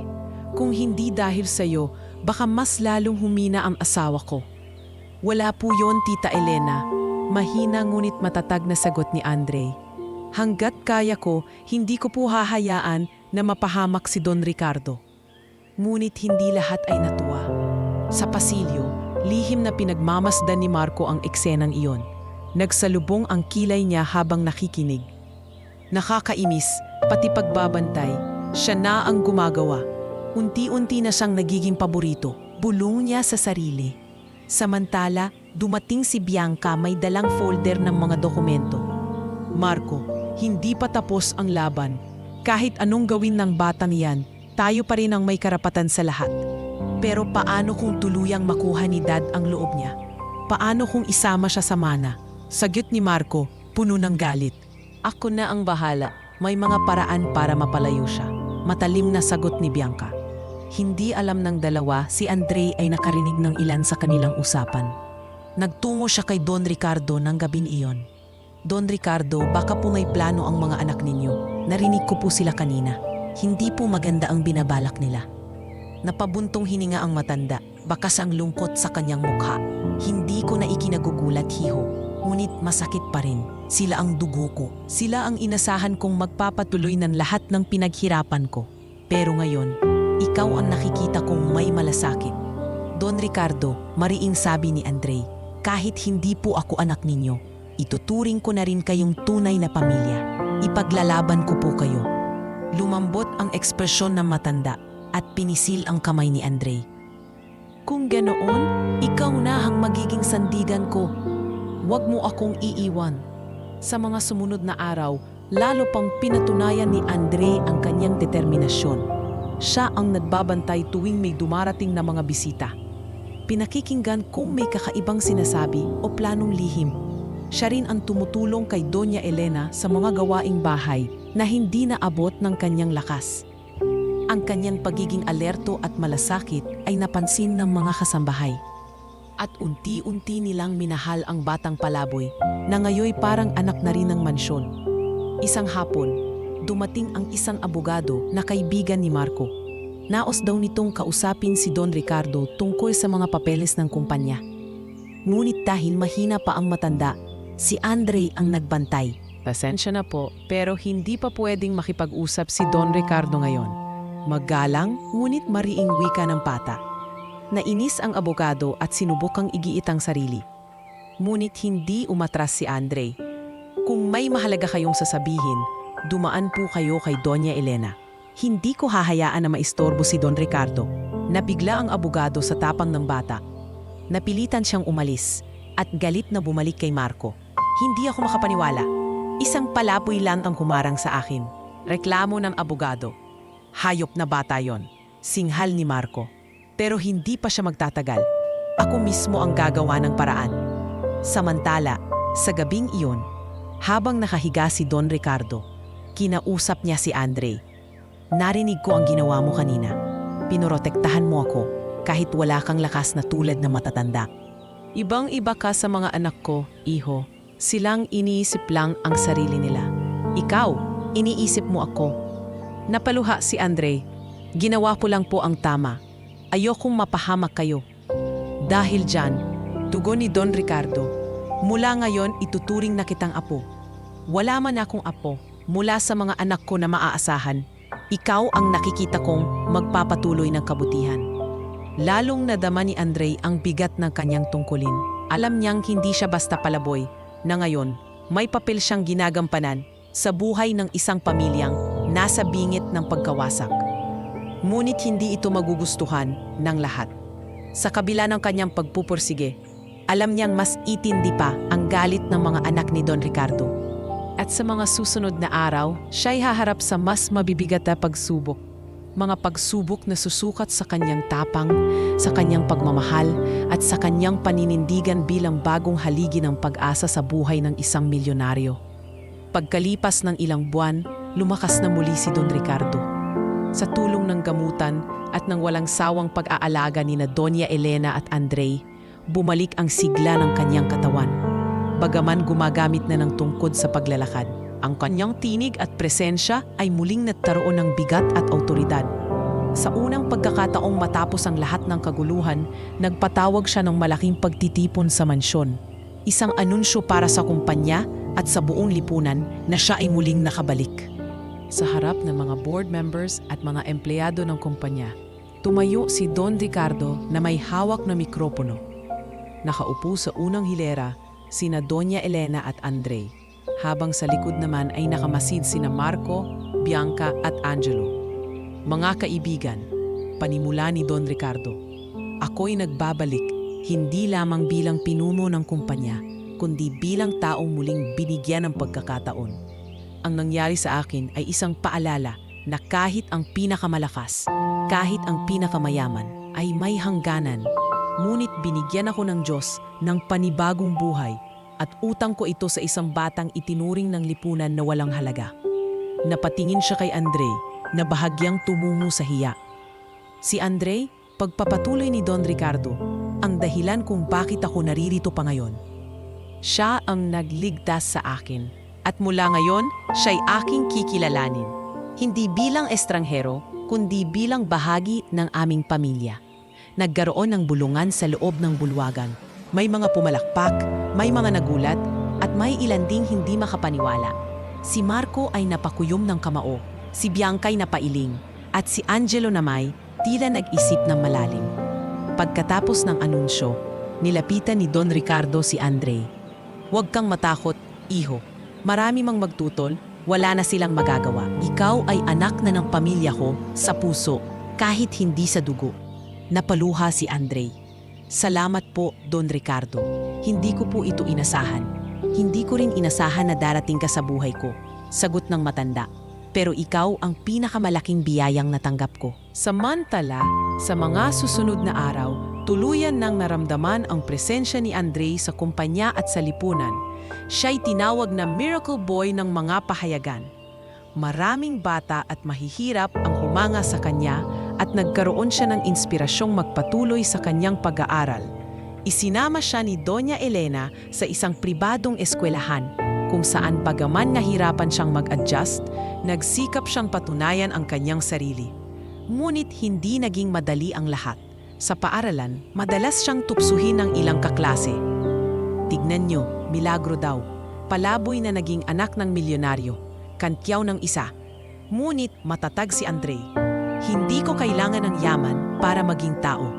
Hindi niyo alam ang pinagdaanan ko. Sa kabila ng lahat ng iyon, nakahanap siya ng mga bagong kaibigan na naniwala sa kanya. Isa sa mga ito ay si Carlo, isang simpleng estudyanteng masipag at matalino. Andre, hindi ko tinitingnan kung saan ka galing. Ang mahalaga, mabuti kang tao. Lalong lumakas ang loob ni Andre. At sa bawat araw na lumilipas, nagiging mas malinaw sa kanya ang kanyang pangarap. Hindi lamang magkaroon ng pamilya, kundi makatulong din sa mga batang tulad niya. Samantala, sa kumpanya, nagsimula ring magbago ang direksyon. Si Don Ricardo na dati puro kita at negosyo ang iniisip, ay nagsimulang maglaan ng pondo para sa mga proyekto ng kawang-gawa. Kung hindi dahil sa batang galing sa lansangan, wala na ako ngayon. Kaya nararapat lamang na tulungan ko ang mga tulad niya, wika niya sa isang pagpupulong. Ngunit muling kumulo ang dugo ni Marco. Kung ipagpapatuloy ito ni Dad, baka tuluyang mawala ang kinikita ng kumpanya. Hindi tayo pwedeng magpabaya, bulong niya kay Bianca. Ngumisi si Bianca. Hayaan mo muna siya. Pero kapag dumating ang oras, gagawa tayo ng hakbang. Hindi pwedeng maagaw ng palaboy ang lahat. Sa kabila ng patuloy na pagtutol ng kanyang mga anak, hindi natinag si Don Ricardo. Sa isang press conference, ipinakilala niya si Andre sa publiko. Mga kababayan, wika niya sa harap ng mga kamera. Ang batang ito ang nagligtas sa akin. Hindi ko siya kadugo, ngunit siya'y aking pamilya. Huwag sana nating maliitin ang mga taong galing sa lansangan, sapagkat sila ang nagdadala ng tunay na malasakit at tapang. Nagpalakpakan ang mga tao. Maraming media outlet ang nag-ulat ng kanyang pahayag at si Andre ay lalong nakilala bilang simbolo ng pag-asa. Ngunit sa gitna ng kasikatan, nanatiling simple si Andre. Sa kanyang silid sa mansyon, nakatanaw siya sa bituin. Kung nasaan man kayo, Mama at Papa, sana proud kayo sa akin ngayon. Habang pinagmamasdan siya ni Doña Elena, napaluha ang ginang. Oo anak, proud sila. At kami rin, proud kami sa'yo. Sa mga araw na iyon, nagsimula ang bagong simula para sa pamilya. Ngunit kasabay nito, nagsimulang gumalaw ang mga anino ng kasakiman. Sapagkat para kina Marco at Bianca, ang pasasalamat at bagong buhay na tinatamasa ni Andre ay isang banta na kailanman ay hindi nila tatanggapin. At sa bawat hakbang ng batang milagro, may mga matang nagbabantay, naghihintay ng pagkakataong muling guluhin ang buhay na pilit na binubuo ng pamilya ni Don Ricardo. Makalipas ang ilang linggo, nagsimula na ang bagong yugto sa buhay ni Andre, ang unang araw niya sa eskwela. Sa tulong ni na Don Ricardo at Doña Elena, siya'y na-enroll sa isang kilalang pribadong paaralan sa lungsod. Hindi biro ang pagbabagong iyon para sa isang batang lumaki sa kalye. Mula sa karton na higaan sa ilalim ng tulay, ngayon ay nakasuot siya ng bagong uniforme. May bag na puno ng notebooks at lapis at sapatos na bago pa lang isinusuot. Habang inaayos ni Doña Elena ang kanyang kuwelyo, napaluha siya. Andre, hindi ko akalain na darating ang araw na makikita kitang nakasuot ng uniforme. Para kang tunay kong anak.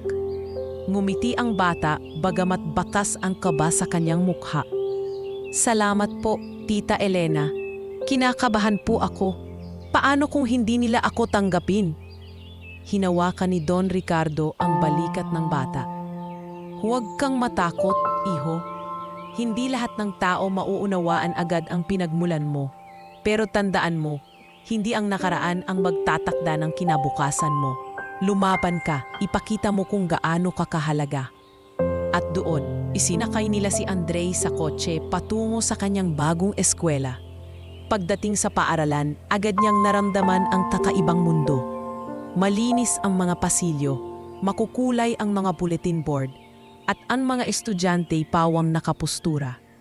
Habang naglalakad siya papasok sa kanyang classroom, ramdam niya ang mga matang nakatitig sa kanya. May ilang bulungan. Siya ba yung palaboy na sinama ng milyonarya sa pamilya nila? Grabe, milagro daw ang ginawa niya. Pero mukha pa ring squatter. Umupo si Andre sa pinakagilid ng klase, tahimik at halos hindi gumagalaw. Nang magsimula ang aralin, pilit siyang nakikinig. Ngunit hindi nakalampas sa kanyang tainga ang mga tukso ng ilang kaklase. Uy, baka amoy kalye pa yan. Baka hindi marunong sumagot sa tanong ng teacher. Nag-init ang tenga ni Andre, pero pinigilan niyang sumagot. Sa halip, pinutok niya ang kanyang sarili sa leksyon. Alam niyang hindi magiging madali ang lahat. Ngunit ipinangako niya sa kanyang sarili na hinding-hindi siya susuko. Sa recess, nakaupo siya mag-isa sa isang sulok, kumakain ng baong sandwich na ibinigay ni Doña Elena. Lumapit ang tatlong kaklase at agad siyang kinutya. Anong lasa ng libreng pagkain? Milagro boy, tukso ng isa. Huwag kang ang umupo dyan, baka mamantahan ang mesa. Dagdag ng isa pa. Tumayo si Andre, akmang aalis. Ngunit bago siya makalayo, may isang batang lalaki ang lumapit. Siya si Carlo, isang tahimik ngunit matalinong estudyante. Hayaan niyo na siya, sabi ni Carlo sa mga nambubuli. Kung wala kayong magandang sasabihin, tumahimik na lang kayo. Nagulat si Andre. Ngumiti siya kay Carlo. Salamat. Simula noon, naging malapit sila ni Carlo. Madalas silang magkasama sa klase at sa mga group activities. Tinuruan siya ni Carlo kung paano gumawa ng mga assignment at tinulungan siyang makibagay sa mga kaklase. Isang araw, tinawag ng guro ang klase para sa isang recitation. Tinawag si Andre para sumagot sa isang mahirap na tanong sa math. Halos lahat ay naghihintay na mapahiya siya. Ngunit laking gulat ng lahat nang maayos niyang naipaliwanag ang solusyon. Very good, Andre, sabi ng guro. I'm impressed. Keep it up. Tahimik ang klase at kahit hindi lahat ay natuwa, nagsimula nang magkaroon ng respeto ang ilan sa kanya. Pag-uwi niya sa mansyon, sinalubong siya sina Don Ricardo at Doña Elena. Kumusta ang unang araw? Tanong ni Doña Elena. Mumiti si Andre. Mahirap po, Tita Elena. Maraming nambubuli, pero may isa pong naging kaibigan. At kahit paano, nakasagot po ako sa klase. Napangiti si Don Ricardo. Yan ang gusto kong marinig. Hindi madali, pero lumalaban ka. Huwag mong kalilimutan, iho, ang tunay na kayamanan ay nasa utak at puso, hindi sa bulsa. Lumipas ang mga buwan, mas lumakas ang loob ni Andre. Bagamat hindi nawala ang mga panunukso, natutunan niyang paliwalain ito. Mas tumutok siya sa kanyang pag-aaral at kalaunan, unti-unti na siyang nakilala bilang isa sa mga masipag na estudyante. Ngunit habang umuunlad si Andre, lalong lumalalim ang galit ng mga anak ni Don Ricardo. Nakikita nilang hindi lang sa pamilya kundi pati sa lipunan, unti-unti nang nakikilala ang batang Milagro.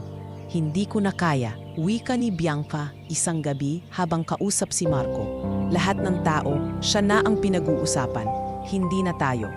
Hayaan mo, Bianca, watalim na sagot ni Marco. Darating ang oras na mawawala rin siya. Hindi ko hahayaang maagaw niya ang lahat ng para sa atin. Tahimik lang si Angelo, nakikinig sa gilid. Ngunit sa kanyang puso, nagsimula na siyang magduda kung tama pa ba ang kanilang ginagawa. Samantala, sa mansyon, habang nakahiga si Andre sa kanyang silid, tumingin siya sa bintana at napangiti. Salamat, Diyos ko, binibigyan mo ako ng bagong simula. Hindi niya alam kung ano ang naghihintay sa kanya sa mga darating na araw. Ngunit sa bawat hakbang, alam niyang may mga taong sumusuporta sa kanya. Sina Don Ricardo, Doña Elena at ang kanyang bagong kaibigan na si Carlo. At bagamat may mga aninong natamasid, at nagbabalak ng masama. Determinado si Andre na ipagpatuloy ang kanyang laban. Isang laban para sa kinabukasan, para sa pangarap, at para sa dignidad ng isang batang minsan ay itinuring na walang halaga. Makalipas ang ilang buwan, habang patuloy na nakikilala si Andre sa paaralan at sa lipunan bilang Miracle Boy, nagsimulang bumalik ang mga anak ni Don Ricardo upang makipag-ayos. Ngunit hindi lahat ay totoo ang intensyon. Ang ilan ay may dalang lihim na plano. Isang gabi, nagtipon ang pamilya sa hapagkainan. Si Marco ang unang nagsalita habang nakatingin kay Don Ricardo. "Dad, gusto kong mag-sorry. Nagkamali ako. Hindi ko na dapat pinag-isipan ng masama ang nangyari noon. Ngayon, handa na akong suportahan ka at ang mga desisyon mo." Napatingin si Don Ricardo. Malamig ang kanyang titig. "Matagal akong naghintay ng ganyang salita mula sa iyo, Marco. Pero paano ako makakasiguro na hindi ito isa na namang laro para makuha ang gusto mo? Ang tanging hiling ko lang ay magkaroon tayo ng pagkakataong muling maging buo bilang pamilya." Tahimik si Don Ricardo. Si Doña Elena ang nagsalita. "Mga anak, kung talagang seryoso kayo, patunayan ninyo. Hindi sapat ang salita. Kailangan naming makita sa gawa." Si Andre na nakaupo sa dulo ng mesa ay nakaramdam ng kaba. Alam niyang hindi ganoon kasimple. Bago magsimula ang hapunan, narinig niya ang bulungan ni Marco at Bianca sa hallway. Makukuha din natin ang loob ni Dad. Kapag nakumbinsi natin siya, mas madali na nating makukuha ang kumpanya. Bulong ni Marco. "Oo," sang-ayon ni Bianca. "At kapag dumating ang tamang oras, mapapalayas din natin ang batang yon." Sa gabing iyon, hindi makatulog si Andre. Habang nakahiga sa kanyang silid, iniisip niya kung dapat ba niyang sabihin kay Don Ricardo ang narinig. Ngunit naisip niyang baka lalo lamang magkagulo kung wala pang matibay na ebidensya. Kinabukasan, lumapit si Bianca kay Andre. "Andre, gusto ko sanang makilala ka ng mas mabuti. Baka naman pwede tayong mag-usap, just the two of us." Nagulat si Andre. "Bakit po?" "Para malaman mo na hindi ako kaaway. Gusto ko lang tayong maging magkaibigan," sagot ni Bianca na may matamis na ngiti. Ngunit sa likod ng kanyang mga mata, may tinatagong intensyon. Dinala niya si Andre sa hardin. "Alam mo ba, Andre, hindi ko talaga maintindihan kung bakit napili ka ni Dad. Pero kung totoo ngang milagro ang dala mo, baka kailangan ko ring maniwala. Kaya sana, magkasundo tayo." Tahimik si Andre, naguguluhan kung dapat bang paniwalaan si Bianca. Sa huli, tumango na lang siya. "Sige po, pero sana, hindi lang salita. Sana totoo po kayo." Sa mga sumunod na araw, nagpakita ng kabaitan ng magkapatid na sina Marco at Bianca. Laging silang nasa tabi ng kanilang ama, nagtatanong tungkol sa kalusugan nito at nagbibigay ng mga regalo. Kahit si Andre, minsang nadadala ng kanilang pakitang tao. Ngunit sa likod nito, ramdam niyang may kulang, ang init ng tunay na pagmamahal. Isang gabi, nakaupo si Don Ricardo sa veranda kasama si Andre. "Iho, alam kong naguguluhan ka. Nakikita ko ang pagtataka sa mga mata mo." "Opo, Don Ricardo," sagot ng bata. "Parang mabait sila ngayon, pero parang may iba po akong nararamdaman. Hindi ko alam kung totoo ba sila." "Makinig ka, Andre," sagot ng matanda. "Ang tiwala, hindi basta ibinibigay. Kailangan itong pinatutunayan. At kung may duda ka, huwag mong itatago. Sabihin mo sa akin." Tumango si Andre, nakaramdam ng ginhawa. Ngunit sa parehong oras, alam niyang paparating ang mas malalim na pagsubok. Ilang araw ang lumipas, lumapit si Marco kay Andre. "Alam mo, bata, mali ang iniisip mo sa amin. Gusto ka naming maging kapatid. Basta wag mong hahadlangan ang mga plano namin sa kumpanya. At kung marunong kang makisama, hindi ka mawawala sa piling ng pamilya." Nanlamig si Andre. "Ano po ibig niyong sabihin?" Ngumisi si Marco. "Basta, tandaan mo lang, hindi ka tunay na anak dito. Kapag dumating ang oras, ikaw ang unang mawawala." Nanginginig si Andre ng gabing iyon habang kinukwento kay Doña Elena ang narinig. "Tita Elena, natatakot po ako, parang may masama pa rin silang balak." Hinawakan siya ng ginang at pinayakap sa kanya. "Huwag kang matakot, anak. Nandito kami ng ama mo. At kahit anong mangyari, hindi ka namin pababayaan. Sa gitna ng lahat, lalo pang naging malinaw kay Don Ricardo ang kalagayan. Hindi sapat ang mga pangakong ibinibigay ng kanyang mga anak. Kailangan niyang harapin sila at ipakita na ang kanyang buhay at ang kanyang kumpanya ay hindi basta-basta maaaring kontrolin. At habang patuloy na lumalalim ang tensyon, unti-unti ring nagiging mas matatag si Andre. Hindi lamang bilang batang milagro, kundi bilang haligi ng pag-asa na siyang magsisilbing liwanag sa gitna ng kasakiman at kasinungalingan. Sa mga darating na araw, haharap sila sa mas matinding labanan. Isang laban sa korte, isang laban sa pamilya. At higit sa lahat, isang laban para sa katotohanan. Sapagkat ang pagbabalik ng mga anak ay hindi tanda ng kapatawaran, kundi simula ng mas mabigat na pagsubok. Lumipas ang ilang linggo mula nang muling tangkaing makuha ni na Marco at Bianca ang loob ng kanilang ama. Ngunit sa halip na maibalik ang tiwala, lalo lamang nilang pinatindi ang hinala ni Don Ricardo at ang bigat ng sitwasyon sa pamilya. Nalaman ng matanda mula mismo kay Andre ang mga bulungan at bantang narinig nito. Kaya't hindi na siya nag-aksaya ng panahon. Ipinatawag niya ang kanyang mga abogado at nagsampa ng kaso laban sa sariling dugo. Isang laban para ipagtanggol ang kanyang pangalan, negosyo at kinabukasan ng pamilyang itinuring niyang mahalaga. Sa unang pagdinig sa korte, napuno ng mga mamamahayag at usisero ang labas ng gusali. Isa itong malaking balita. Isang kilalang milyonaryo nagsasampa ng kaso laban sa sarili niyang mga anak. Si Don Ricardo, nakaupo sa wheelchair, ngunit matalim ang tingin, ay pumasok kasama si Doña Elena at Andre. Nakasuot ng simpleng polo barong si Andre, bakas ang kaba ngunit mariin ang kapit sa braso ni Doña Elena. Ricardo, mahinahong bulong ng kanyang asawa, handa ka na ba talaga rito? Tumango ang matanda. Oo, Elena, hindi ko nahahayaang masira ng kasakiman ang lahat ng pinaghirapan ko. Nasa kabilang panig ng korte sina Marco at Bianca, nakasuot ng mamahaling Amerikana at bestida, samantalang si Angelo ay nakaupo lamang. Tahimik at tila naguguluhan pa rin kung saan siya papanig. Sinimulan ng abogado ni Don Ricardo ang pagbubunyag ng mga ebidensya. Isa-isang inilabas ang mga dokumentong nakuha ni Andre, ang forged na death certificate, ang mga lihim na kasunduan at mga papel na nagpapatunay ng kanilang planong agawin ang kumpanya. Ipinakita rin ang mga pahayag ng ilang kasambahay na nakarinig ng mga bulungan sa mansyon. Your Honor, wika ng abogado, ang mga dokumentong ito ay malinaw na patunay na ang mga anak mismo ng aking kliyente ay nagtangka na ilibing siya ng buhay sa pamamagitan ng kasinungalingan at pandaraya. Kung hindi dahil sa batang ito, si Andre, malamang ay nailibing na si Don Ricardo nang wala sa oras. Nagkaroon ng bulungan sa loob ng korte. Nakatingin ang lahat kay Andre. Napilit pinipigilan ang pag-iyak habang nakayuko. Tumayo naman ang abogado ni na Marco at Bianca. Your Honor, ang mga ebidensyang ito ay walang sapat na basihan. Ang mga dokumento'y maaaring peke lamang at ang mga testigo'y madaling bilhin. Isa pa, hindi ba't isang palaboy lamang ang pinagmulan ng mga akusasyong ito?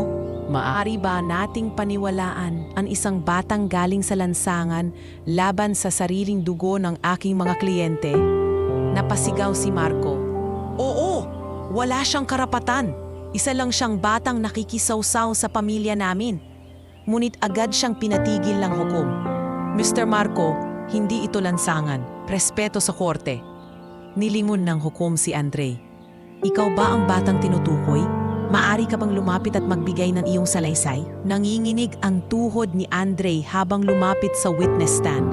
Sa harap ng lahat, ikinuwento niya ang lahat ng kanyang narinig at nakita. Hindi ko po ginusto na mapunta sa ganito. Pero narinig ko po sila mismo na nag-uusap na gusto nilang madaliin ang pagkamatay ni Don Ricardo para makuha ang yaman. Natatakot po ako noon. Pero sinabi ko po kay Doña Elena at kay Don Ricardo dahil alam kong mali. Naluha si Doña Elena habang nakikinig. Si Don Ricardo na may nakapikit, mahigpit ang kapit sa kanyang tungkod. Bata, tanong ng hukom. Ano ang nagtulak sa iyo para magsabi ng totoo kahit alam mong baka mapahamak ka? Diretsong tumingin si Andre sa hukom. Dahil siya lang po ang unang taong tumanggap sa akin bilang pamilya. Hindi ko po hahayaan na mawala siya dahil sa kasakiman ng iba. Muling nagkaroon ng buluman sa loob ng korte. Ang mga mamamahayag ay nagsusulat ng mabilis at ang mga taong naroroon ay tila namangha sa tapang ng bata. Pagkatapos ng kanyang salaysay, muling nagsalita ang hukom. Ang testimonya ng batang ito ay may bigat, ngunit kailangan pa ng mas matibay na ebidensya. Sa puntong iyon, tumayo si Angelo. Your Honor, gusto ko pong magsalita. Nagulat ang lahat. Ako po si Angelo, bunsong anak ni Don Ricardo. Matagal na po akong tahimik, pero hindi ko na kayang manahimik pa. Totoo pong narinig ko sina Marco at Bianca na nag-uusap tungkol sa forged documents. Hindi ko sila pinigilan at yun ang pagkakamali ko. Pero hindi ko kayang magbulag-bulagan pa. Handa po akong tumestigo laban sa kanila. Nabigla sina Marco at Bianca. Angelo, anong ginagawa mo? Sigaw ni Bianca. Ginagawa ko ang tama, sagot ni Angelo. Nabakas ang panginginig ng kanyang tinig, ngunit matatag ang kanyang paninindigan. Naluha si Don Ricardo habang pinagmamasdan ang kanyang bunsong anak. Salamat, iho. Sa wakas, may isa pa akong anak na pinili ang katotohanan kaysa sa kasakiman. Habang nagpapatuloy ang kaso, lalong lumalalim ang sugat ng pamilya.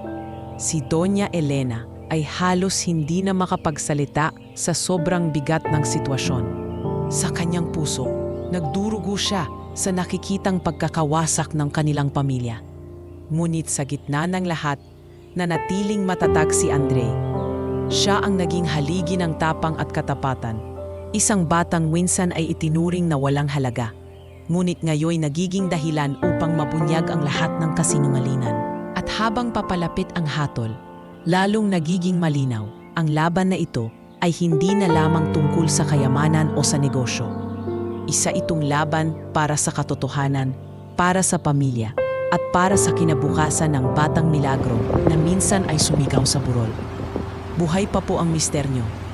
Matapos ang mahabang buwan ng pagdinig, sa wakas ay lumabas na ang hatol ng korte. Bagaman mabigat sa puso ni Don Ricardo na dalhin sa hukuman ang sariling dugo, naging malinaw ang desisyon. Napatunayang may sala sina Marco at Bianca sa pagtatangkang dayain ang legal na proseso ng ari-arian.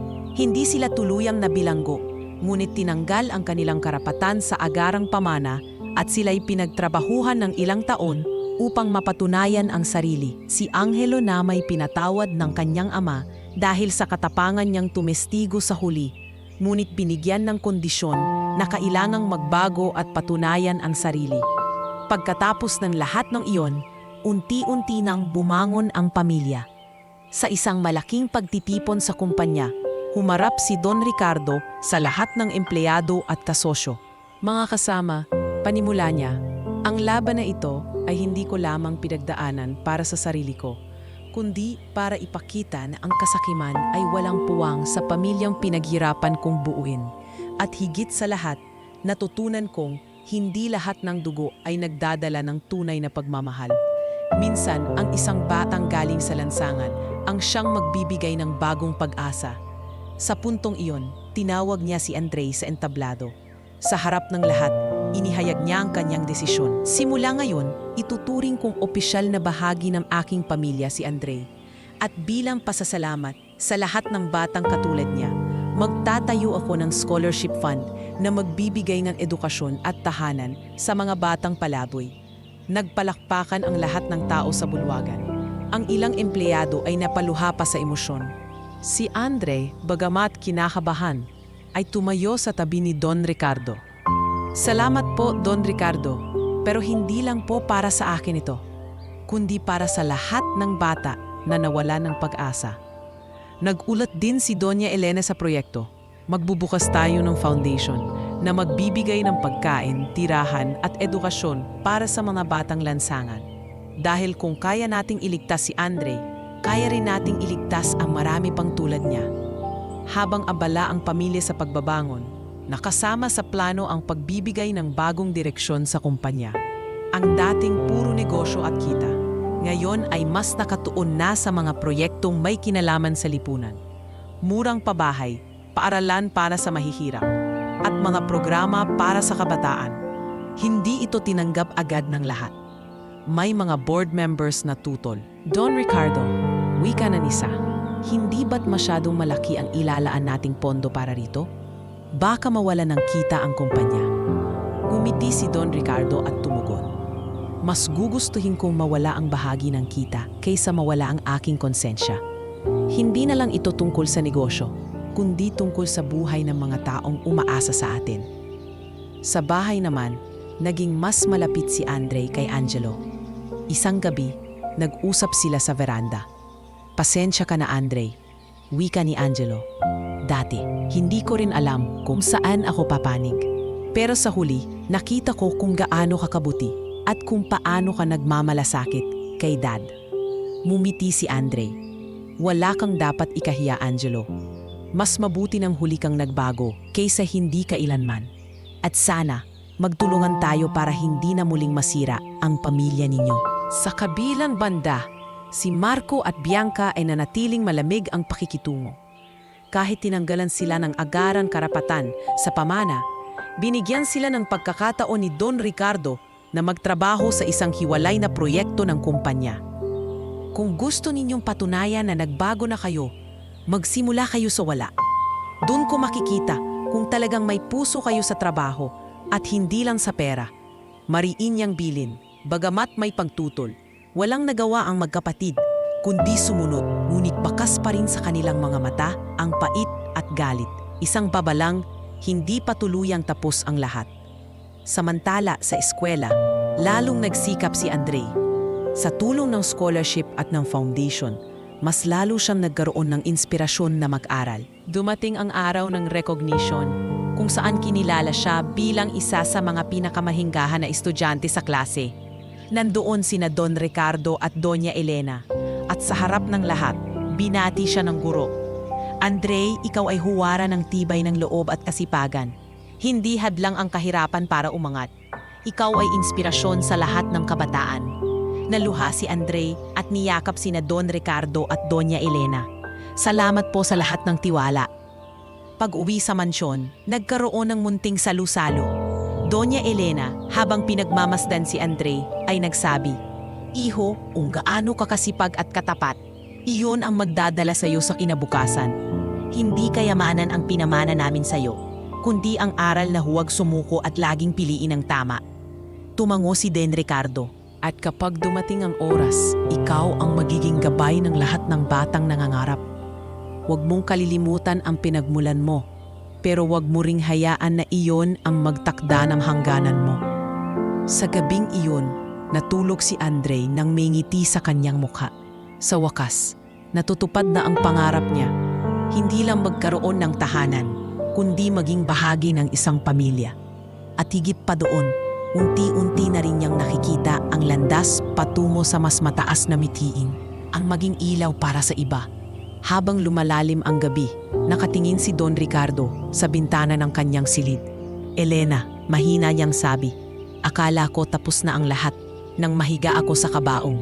Pero heto tayo ngayon, muling bumabangon, at ang batang milagro ang naging dahilan." Hinawakan ni Doña Elena ang kamay niya. "Hindi pa huli ang lahat, Ricardo. At habang nandito si Andre, alam kong mas lalo tayong magiging buo."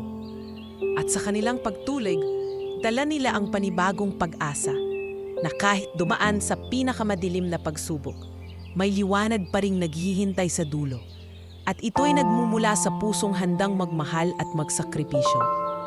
Makalipas ang ilang buwan mula nang mahatulan sina Marco at Bianca, tila nagbago ang ihip ng hangin sa kanilang mga puso. Ang dating galit at kasakiman ay napalitan ng panghihinayang at pangungulila. Hindi nila akalain na darating ang araw na magiging banyaga sila sa sariling pamilya. Sa bawat gabi, ramdam nila ang bigat ng kanilang mga kasalanan. Isang gabi, naglakad si Marco mag-isa sa lansangan, dala ang bigat ng konsensya. Paano ko haharapin si Dad? Paano ko babawiin ang lahat ng sinabi ko kay Andre? Bulong niya sa sarili. Hindi niya alam kung paano magsisimula. Ngunit alam niyang hindi na niya kayang mabuhay nang walang kapatawaran.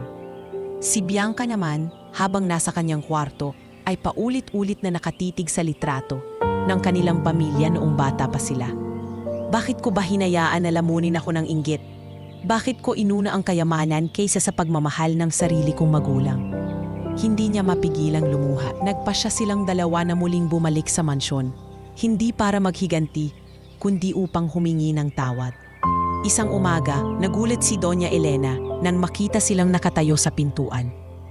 Marco? Bianca? Anong ginagawa ninyo rito? Huminto si Marco, bakas ang panghihiya sa mukha. Ma'am, gusto lang naming makausap si Dad. Alam naming galit pa rin siya, pero sana bigyan niya kami ng pagkakataon. Pinapasok sila ni Doña Elena, bagaman may halong kaba sa kanyang dibdib. Sa sala, nadatna nilang nakaupo si Don Ricardo, kasama si Andre na nagbabasa ng libro. Pagpasok ng dalawa, agad na bumigat ang paligid. Tahimik si Don Ricardo, ngunit ramdam ang bigat ng kanyang titig. Bakit kayo narito? Malamig niyang tanong. Lumapit si Bianca, nanginginig ang tinig. Dad, nagkamali kami. Mas pinili namin ang yaman kaysa sa inyo. Nabulag kami ng kasakiman. Pero ngayon, naramdaman namin kung gaano kami kamiserableng wala kayo. Patawarin niyo kami. Kasunod naman ay si Marco. Dad, alam kong hindi sapat ang salita. Pero handa akong gumawa ng kahit ano para mapatunayan na nagsisisi ako. Hindi ko na kayang mabuhay nang may galit kayo sa akin. Tahimik na nakikinig si Andre. Nararamdaman niya ang bigat ng kanilang damdamin. Ngunit naalala rin niya ang sakit na dulot ng kanilang mga ginawa. Tumingin siya kay Don Ricardo, naghihintay ng sagot. Mabagal na tumayo si Don Ricardo, gamit ang kanyang tungkod. Nilapitan niya ang dalawa at matagal na tinitigan. Mga anak, hindi madaling kalimutan ang mga sugat na iniwan ninyo. Halos ilibing ninyo ako ng buhay. Halos sirain ninyo ang pangalan ko at ang pamilya natin. Pero sa kabila ng lahat, kayo pa rin ang dugo ko. At bilang ama, natutunan kong hindi sapat ang parusa. Kailangan din ng kapatawaran. Naluha sina Marco at Bianca. Sabay silang lumuhod sa harap ng kanilang ama. Dad, salamat. Salamat at kahit paano, binigyan niyo pa rin kami ng pagkakataon. Ngunit nagpatuloy si Don Ricardo. Hindi ito ibig sabihin na makakabalik kayo agad sa lahat ng nawala. May kondisyon ang aking kapatawaran. Patunayan ninyo sa gawa, hindi sa salita, na kayo ay nagbago. Simulan ninyo sa maliit. Tumulong kayo sa foundation ni Andre sa mga batang lansangan. Kung magagawa ninyo ito ng tapat, doon pa lamang ko sasabihing muli kayong karapat-dapat. Tumango ang dalawa. Uno ng luha ang mga mata. Oo, Dad, gagawin namin. Niyakap sila ni Doña Elena habang si Andre ay dahan-dahang lumapit. Tahimik siyang nagsalita. Hindi ko kayo kalaban. Pero sana, sa pagkakataong ito, totoo na ang pagbabago ninyo. Dahil kung ako nga, na hindi niyo kadugo, ay natutunan kayong tanggapin. Sana kayo rin matutong tanggapin ako. Napahagulgol si Bianca at niyakap si Andre. Pasensya ka na, Andre. Maling-mali ako. Pero sana maging kapatid mo pa rin ako. Si Marco naman ay nakipagkamay kay Andre. Huwag mo akong tawaging kaaway. Simula ngayon, tutulungan kita. Hindi ko nahahayaang masaktan ka ulit. Sa gabing iyon, nagtipon ang buong pamilya sa hapagkainan. Bagaman may sugat pa rin ang nakaraan, nagsimula silang bumuo muli ng tiwala. Sa gitna ng tawanan at pag-uusap, napaluha si Doña Elena. Ito ang matagal ko nang pinangarap, isang pamilyang muling buo, kahit pa dumaan sa matinding pagsubok. Mumiti si Don Ricardo at nagtaas ng baso. Sa bagong simula, sa kapatawaran. At sa batang milagro na naging ilaw ng ating pamilya. Sabay-sabay silang nag-toast. At sa unang pagkakataon matapos ang lahat ng trahedya, naramdaman nilang may tunay na pag-asa pa ang kanilang pamilya. Ang kapatawaran ay hindi madaling ibigay, ngunit ito'y naging daan upang muling magkaroon ng pagkakataon ang bawat isa na bumangon at magmahal. Makalipas ang ilang taon mula sa gulo at trahedyang pinagdaanan ng pamilya, unti-unti nang nakatagpo ng katahimikan ang buhay ni na Don Ricardo, Doña Elena at ang kanilang mga anak. Si Andre, na dating palaboy na sumigaw ng buhay pa po ang mister nyo sa burol, ay tuluyan ng nagbagong anyo mula sa batang nagligtas ng isa sa pinakamakapangyarihang negosyante. Ngayon ay naging huwaran at inspirasyon ng maraming kabataan.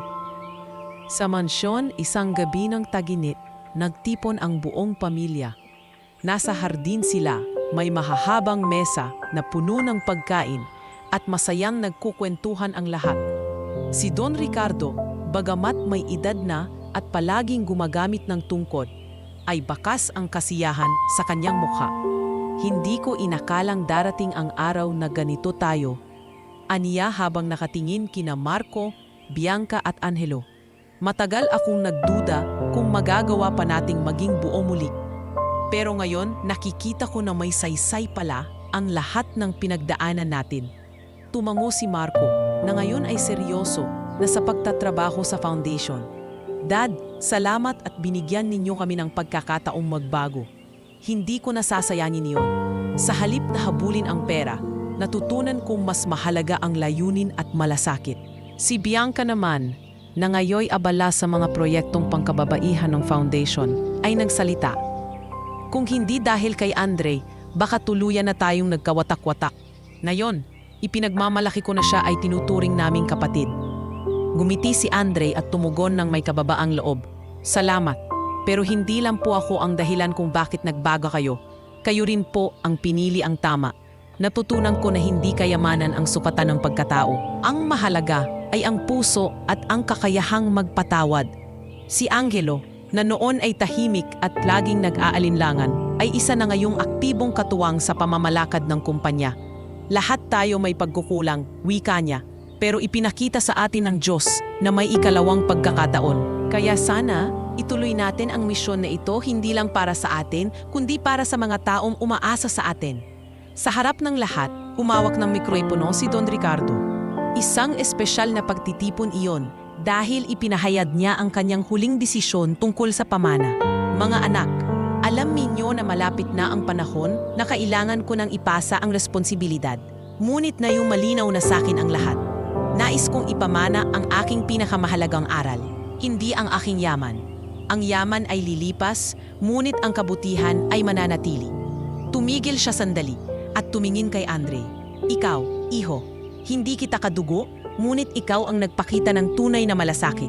Hindi ko iiwan sa iyo ang lahat ng negosyo dahil alam kong hindi iyon ang hangarin mo. Ngunit ibinibigay ko sa iyo ang tiwala at ang misyon ng pamilya. Ang tumulong sa mga batang katulad mo noon. Ikaw ang magiging tagapagmana ng ating kabutihan. Nagpalakpakan ang lahat ng naroon. Si Andre, halos hindi makapaniwala sa narinig, ay lumapit at niyakap si Don Ricardo. Don Ricardo, Dad, wala na po akong ibang hiling. Gagawin ko ang lahat para maging karapat-dapat sa tiwalang ito. Nagpatuloy ang gabi sa kasiyahan. May mga bata mula sa foundation na inimbitahan din at kitang-kita ang tuwa nila habang kumakain at naglalaro sa hardin ng mansyon. Si Andre mismo ang nagserbisyo sa kanila ng pagkain, tanda ng kanyang pagpapakumbaba. Si Doña Elena, habang pinagmamasdan ang eksena, ay napaluha. Ito ang pinangarap ko, Ricardo. Isang pamilya na hindi perpekto, ngunit marunong magmahal at magpatawad. Sa kalagitnaan ng kasiyahan, muling nagsalita si Don Ricardo. Ngayong gabi, ipagdiriwang natin hindi ang ating tagumpay sa negosyo, kundi ang ating tagumpay bilang pamilya. Huwag na nating balikan ang sakit ng nakaraan. Ang mahalaga, natutunan natin ang halaga ng buhay, ng pagmamahal at ng kapatawaran. Tumayo ang lahat, nagtataas ng mga baso. Para sa bagong simula, sabay-sabay nilang sigaw. At sa gabing iyon, sa ilalim ng mga bituin, natapos ang isang kwento ng pagsubok, pagkasira at muling pagbubuo.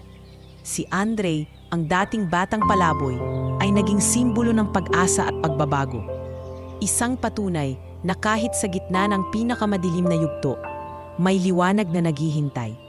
Sa wakas, nahanap ng pamilya ang kapayapaan. At sa paglipas ng panahon, Patuloy nilang isinabuhay ang aral na iniwan ni Don Ricardo. Ang tunay na pamana ay hindi ang yaman, kundi ang kabutihan at pagmamahal na naipapasa sa susunod na henerasyon.